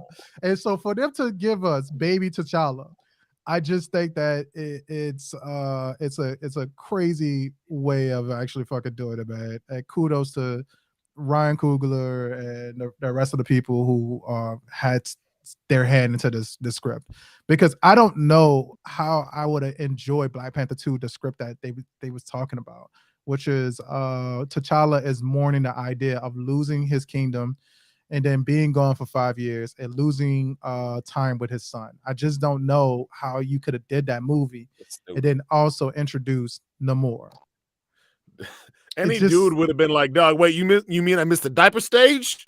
All right, well, this can't be all bad. Yeah, well, like, and then it makes sense why he told Okoye. I get where it could have been beneficial to keep him in there, but it makes sense why Okoye was gone. Not Okoye, Nakia was gone for so long. So it puts some perspective to a lot of that stuff. And what's number 3? Man, fuck that, man. I'm gonna beat out fucking drum, man. Historical Voices came out this fucking year, man. Fuck that. Let's go. Historical Voices from the East Side came out with Africans. We came out with Black Air Force Sensitive. We had the Salty WPE. Edition. Bro, yeah, exactly, man. We came out with some hard shit this year, man. We tripped and stumbled throughout the whole time, bro. And Historical Voices, the project itself has been amazing. So fuck that. My highlight is the fact that we came out with this beautiful audio acoustical experiment that we have here today, man. So that's my third thing, man. Go ahead, Jamal. All right. So for me, I'm not going to steal Peacemaker because I agree. I really enjoyed that show. I'm going with a different TV show that came out on Hulu streaming. It is The Bear. It's based on, or it's set in Chicago at a sandwich shop. It stars Jeremy Allen White. You might know him as, I think it's Mouther or something from Shameless. Lip. And it's Lip. Right. Okay. Yeah. Very good show. Very good show. Shameless and The Bear is a great show. Like it is like it's stressful in a way. It's like it builds up some anxiety in a way. And I think it's just a fabulous, it's a really good project. And I think if you haven't seen it, check it out. Like you'll laugh, you'll get some emotionality out of it. It's a really good project. That's number one. Two is Everything Everywhere All at Once. It is one of the trippiest. It's one of the trippiest movie experiences that I've had in a long time. And so good. I put out a TikTok with just movies that I really enjoyed this year. And we've gotten so much multiverse stuff from Marvel. We've got a little bit from DC. And this movie it kills both of them with the way that they approach the multiverse and the heart is there. And I think that's been not completely there for the stuff that we've seen with Marvel. It was there a little bit with Spider-Man No Way Home and a smidge with Doctor Strange too, but that movie, and shout out to Michelle Yao, I'm probably butchering her name. She's been doing the acting thing for a long time. She still can do the fighting scenes. I believe she was in Crouching Tiger, Hidden Dragon. She can still get down with the fight. She can still get down. She also looks really good for her age. Like just not even one of them for her age thing. She just looks good. So shout out to her. Everything Everywhere All at Once. Finally, the third movie. It is probably behind Everything Everywhere All at Once, the favorite movie theater experience that I've had this year. And it was Top Gun Maverick. It is without a doubt. Wait, hold up. Before I go into Top Gun, where did you think I was going? Top Gun Maverick. Yeah, because you talked highly about it, bro. So yeah. I did. Yeah. No way you weren't. I really enjoyed it. I think I'm not somebody who's a fan of Tom Cruise. I don't really like how you get down with the whole Scientology thing. There's some sketchy stuff in his past, and it makes me a little uncomfortable. I ain't on his dick about Mission Impossible. Like honestly, there's three Tom Cruise movies that I really mess with. It's Collateral, the one he had with Jamie Foxx. It is Tropic Thunder, and it's now this. Like, honestly, I saw the first Top Gun. It was just, it was okay. But this one made me care about the characters way more than I thought I would. Like I got a little emotional in ways that I didn't think I would either. And so I really appreciate the movie. I think the fight scenes, the action, it worked out really well. And again, it surprised the hell out of me. Like it's one of those movies where it's like, all right, I'm gonna see it. And then I see it in the theater and it's just one of those where I'm like, damn, kind of wish I saw this in like IMAX and 3D just to get the full effect because it was one of those experiences. So I really did enjoy it. But now, and shout out to the Wednesday series on Netflix. That's a good one that I've heard a lot about, as well as House of the Dragon. That's another one. I saw Unbearable Weight of Incredible Talent with Nick Cage. It was okay. It was a decent ride. But I have to disagree with the House of Dragon. Oh, no, I'm not saying House of Dragon was decent or anything. I got nothing for any of the Game of Thrones stuff. However you feel about it, that's how you feel. So JT once chastised me a little bit on my bro. What are you doing, JT? My kitty was leaning on my hand. I didn't want to move it because she looks so cute. I got you. So JT once, I'm gonna say chastised me because he did try to spank my ass a little bit when it came to me saying that I liked the final season of Game of Thrones because of the fact of what the future may hold. You monster. Yeah, he didn't like the fact of like what the idea of letting something pass because of what I think may happen. And so I like House of Dragon for the content.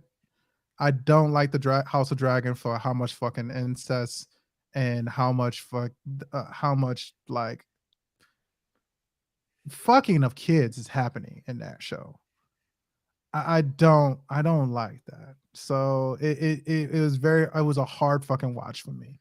So there was a point in time I was like, they introduced the king and they was like, oh yeah, take basically your niece. And she's only 12 and the mom had to tell her, well, you don't have to do nothing until you're 14. Like, are we really going to write this? We're in a fantasy world. I get that you're trying to say that happened during that time, but we're in a fantasy world. I'm pretty sure that they didn't have flying dragons during this time. So realistically, I just didn't like I regret mentioning House of Dragon. Huh? I said I regret mentioning it. Well, I was just reading the comment. I was reading the comment. I don't even think they said House of Dragon. They said Rings of Power. Oh yeah, they did say House. Okay, so it's your fault. It's your fault, Ken. Yeah. So now, yeah. So I would say that they mentioned the incest way before that, bro. It was like episode like 2-ish one, and then you had the fucking niece fucking her uncle. It was a whole goddamn thing, bro. Well, speaking of disappointments, she literally married her cousin. Now's the time to go over a couple of projects that we were less than satisfied, that we were disappointed with. So I was ahead of time. You got ahead. So House of Dragon is one of yours. So you just got to give us one or two more. JT, what are a couple of projects that came out this year that you were less than happy with, less than satisfied with? Phase 4.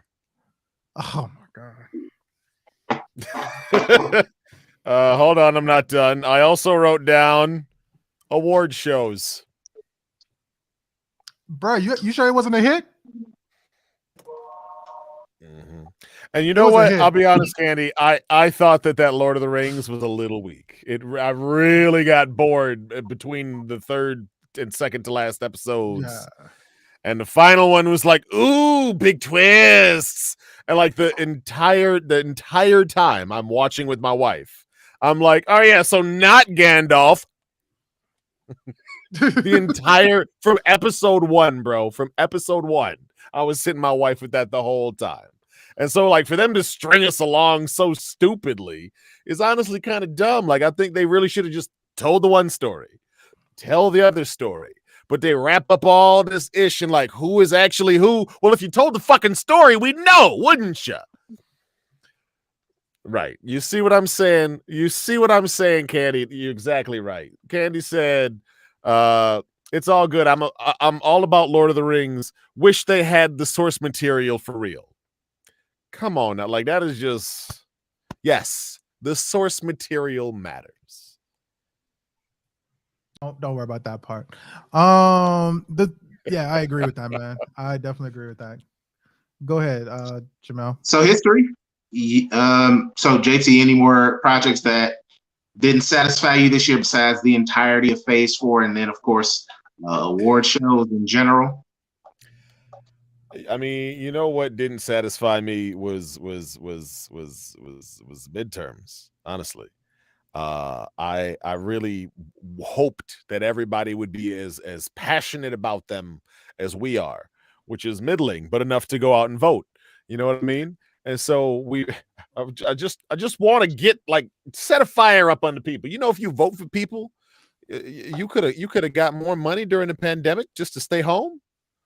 If you vote for different people, just stop voting in these same old guys, y'all. So anyway, I was disappointed in that, you know, but overall, I think America's doing better. So, you know, it's okay. It's okay.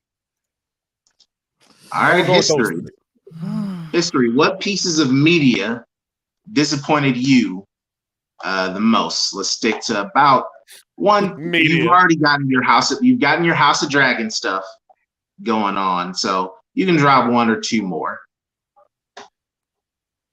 You know, even though I advocated for the fact of like DC still coming out with the projects, I'm gonna say Black Adam disappointed me. Yeah. Black Adam disappointed me. Um, it's a really it's a really good movie. It made me forget that I was sitting there for about 2 hours because it was filled with action. But the lack of inventiveness that it could have been. They were so busy trying to follow the stereotypical formula of like we got to still have the comic relief, which obviously that was Atom Smasher in this one.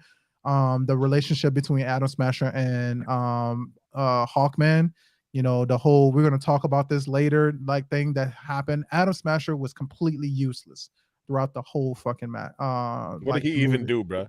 he did nothing. He held him down. He held him down for like 1 minute and then let go of it. Like it was fucking terrible. So for a movie to be written Amateurs.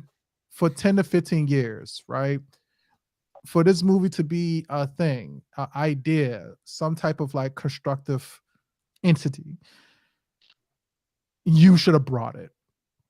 You should have brought it so much harder. I would still say the movie is maybe a 7 or 8 out of 10. It falls among the low edgers aspect of it. Early state, late stages of like slumper. But that should have been a movie that should have went hard in the paint. And because of the fact that it's Dwayne Johnson. I will also say that like because of the fact that we had Black Panther 2, Black Panther 2 makes me disappointed in a lot of other IP.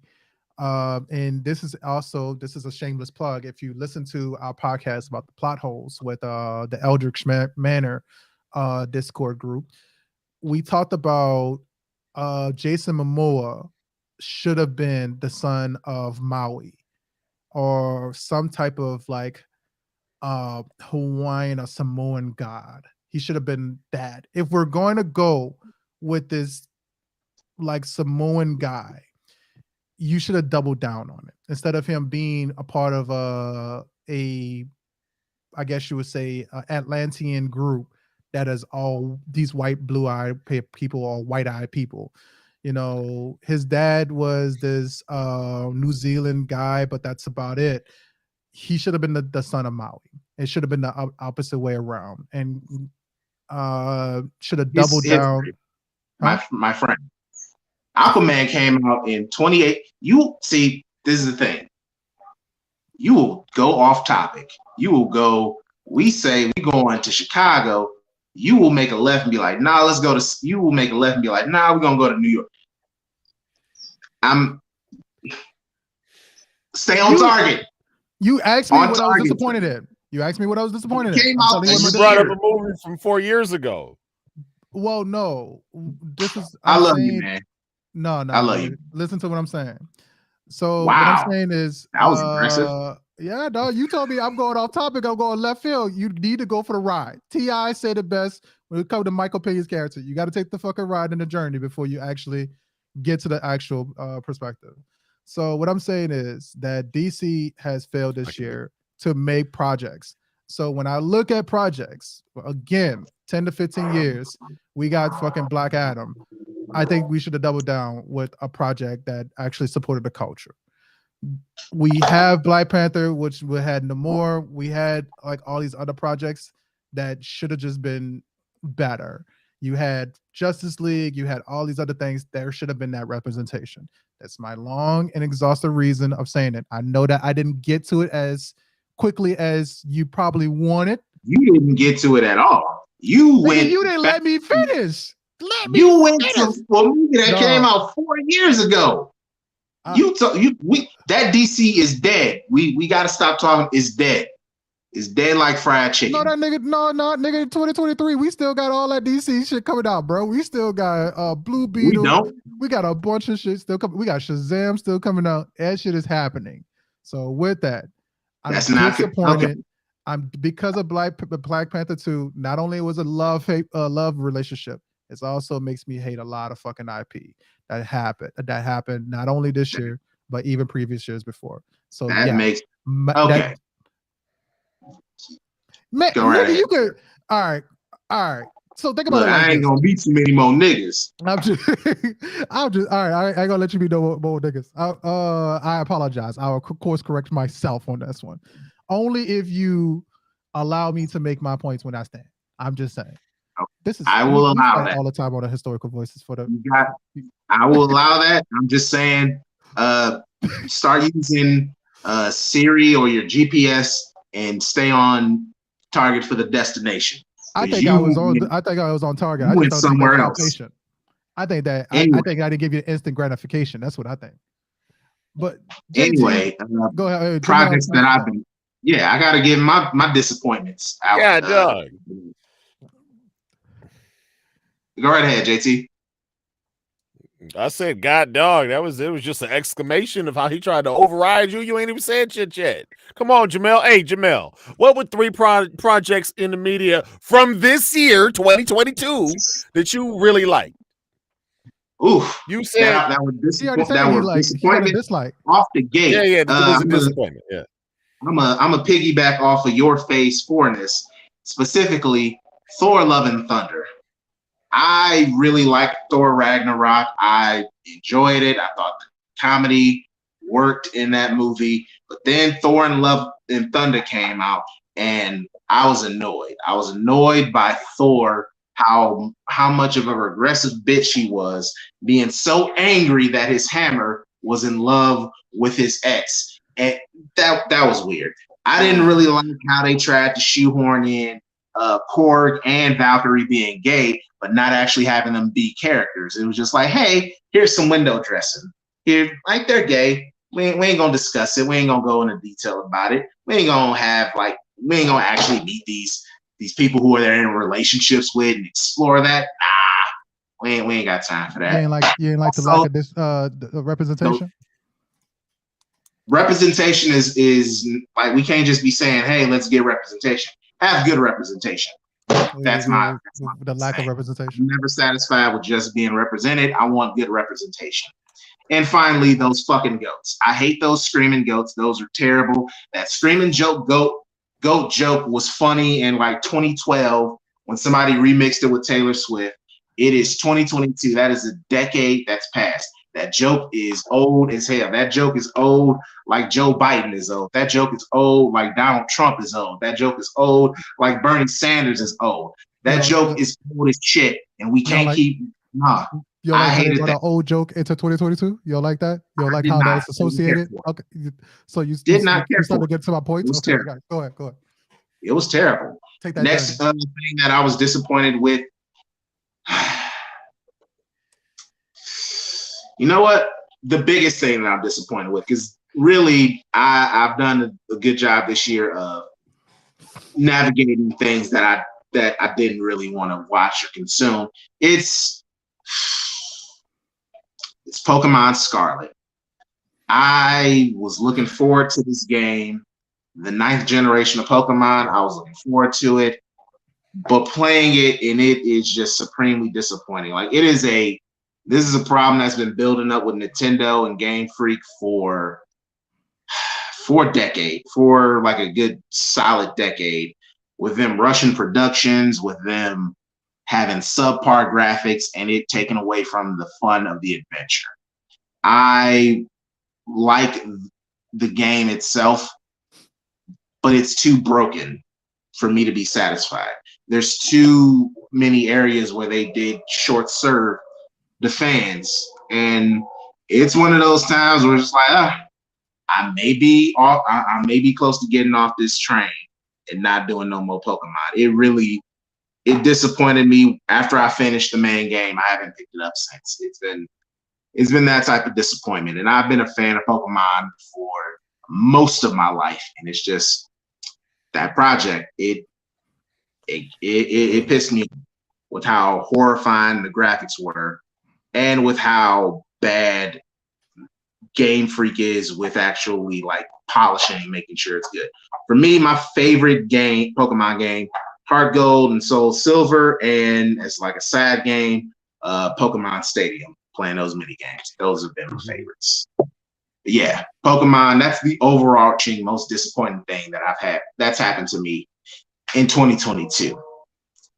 Before we conclude and before we give our highlights of our experience on historical voices for the year, JT, is there anything on the horizon in 2023 that you're actually looking forward to consuming?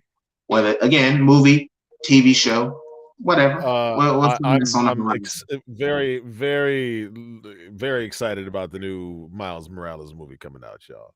I mean, obviously, we're doing Spider-Man again, and it's. I think it's gonna be even better now. We get across the Spider-Verse, and it's gonna be. It's gonna be. I love how Miguel, aka Spider-Man 2099, is just on Miles's ass in every trailer. Miles did something fucked up, and it's gonna be fun to watch. History, what about you? What's something in 2023 that you're most looking forward to? Historical voices from the East Side. Besides us. Bro, you can't tell me what I gotta be excited about. Damn, nigga. Wait, earlier you said that we can't piggyback off each other, and then you piggyback off of JT's phase 4. Let's imply this. Let's imply we're all excited to do more historical voices in 2023. That's a given. That should go without being said. You done shut down my. We can shamelessly plug later. It's not shameless. We're gonna do that in a minute. I'm not ashamed of us. History, go ahead and lay on us a project that you're looking forward to in the new year. Can I piggyback off of people? I just need to know the rules. Sure. This one you can. I'm excited about Blue Beetle. I'm excited about Miles Morales. I'm excited to talk about some more fucking superhero shit, bro.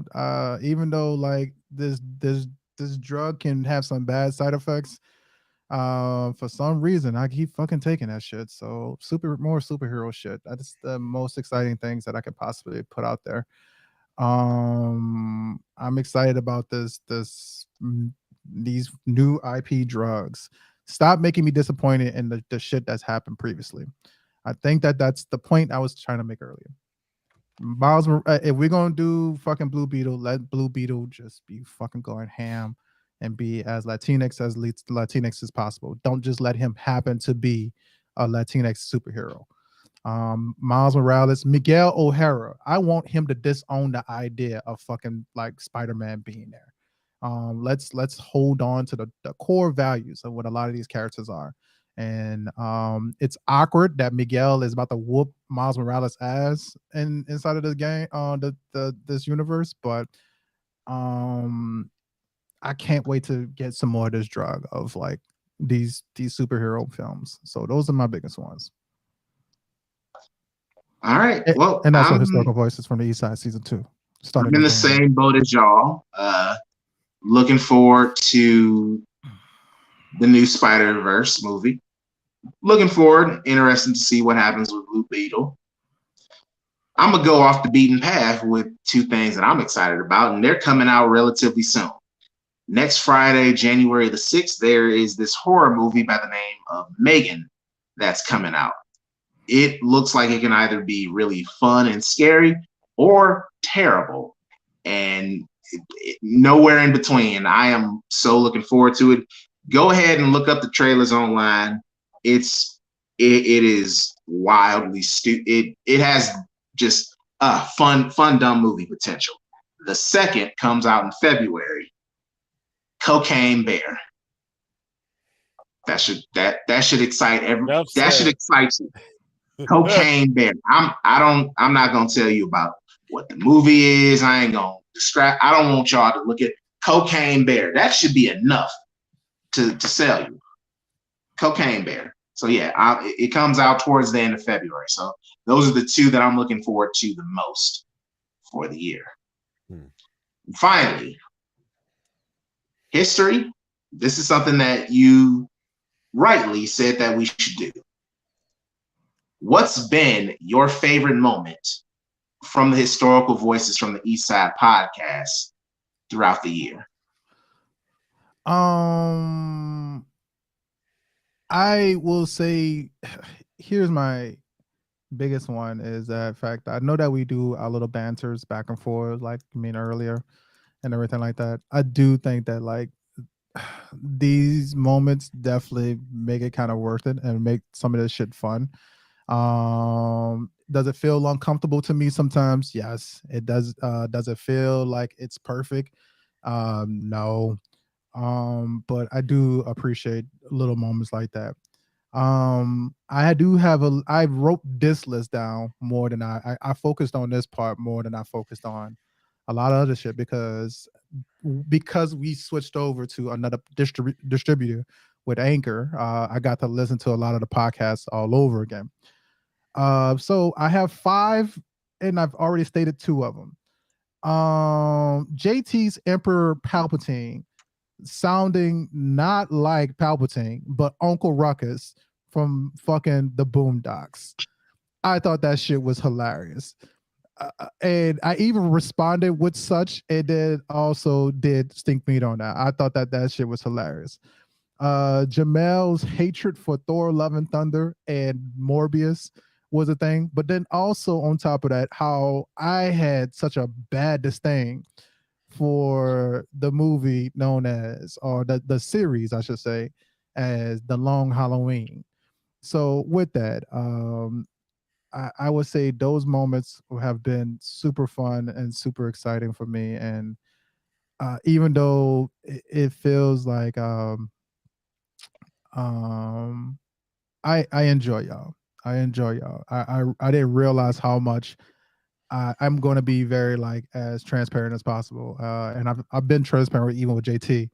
Is the fact of like I had a hard time with some of the conversations we had, but at the same token, like I didn't realize how many times when I was re-listening to them, like I could fucking laugh at some of the shit.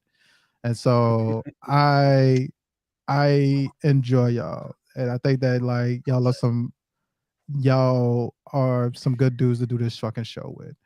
So I appreciate this the nature of the show. So even though I was calling Jamel a bunch of niggas, I've been kind of trying to work on my niggerdom lately.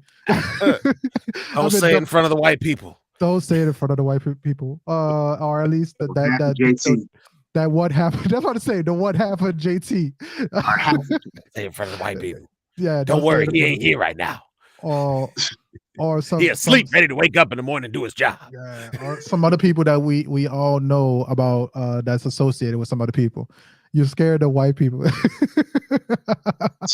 So I enjoy that, man, and it's exciting, man. I know that it seems like I'm being very nitpicky sometimes. I'm like clips and shit like that, but I just believe in our product, man. I believe in our fucking like shit, and I just think that like this I've been excited about like little shit like that where I get to laugh at fucking like small shit like that, like African. I didn't fucking know about no African shit, man, and that just works. That shit was hilarious. Yes, it is. Go ahead, JT. Your turn, man. I'm sorry. Yes, it is.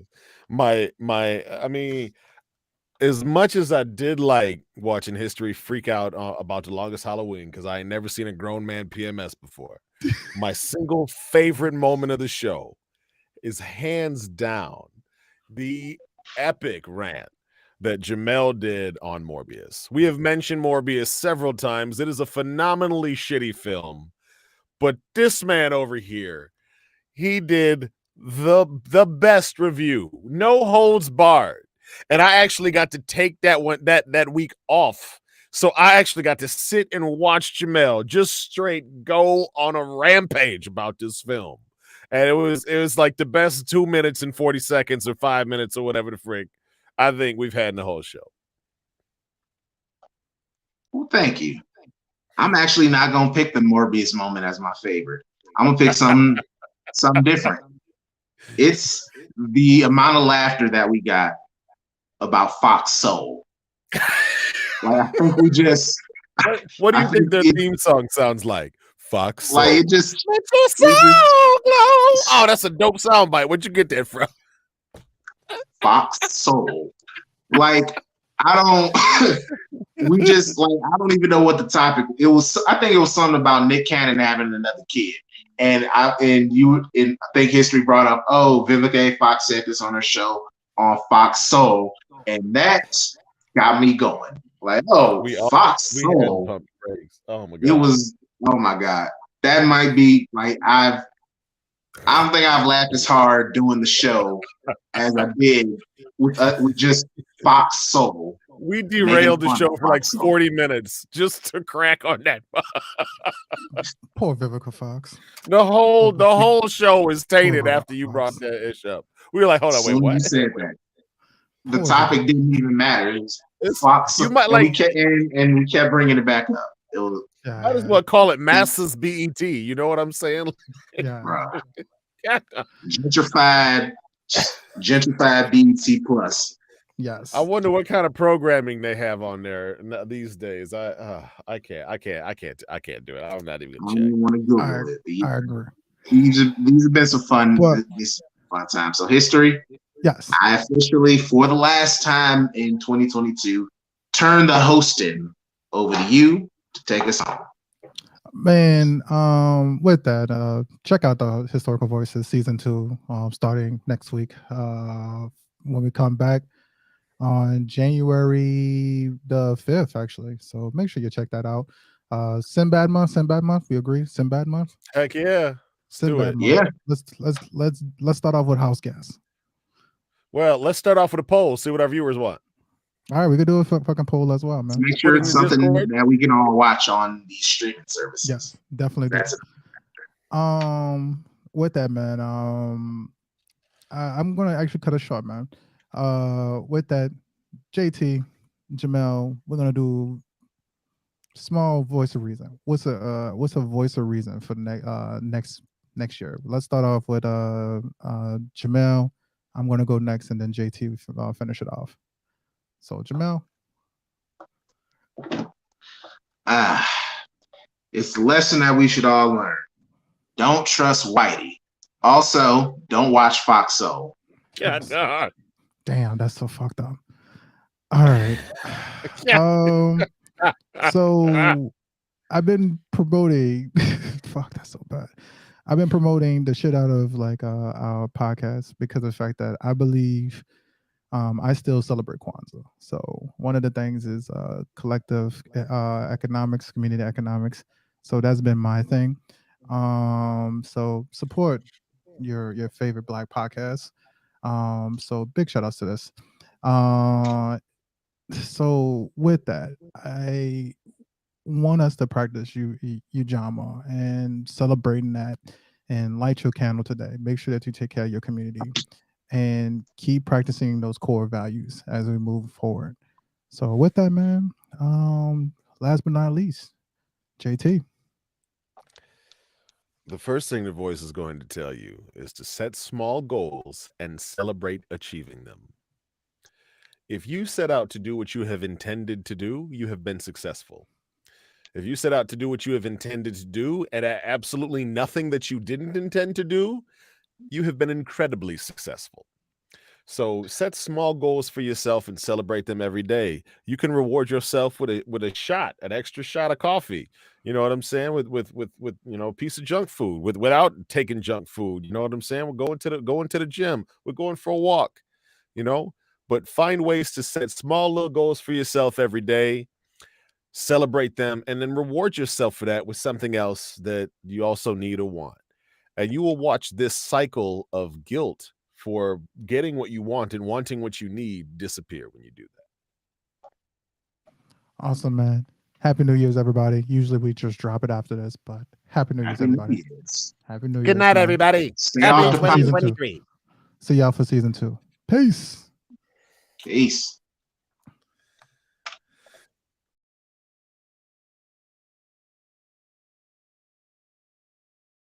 Hey, don't mute me for the outro. No, we still here.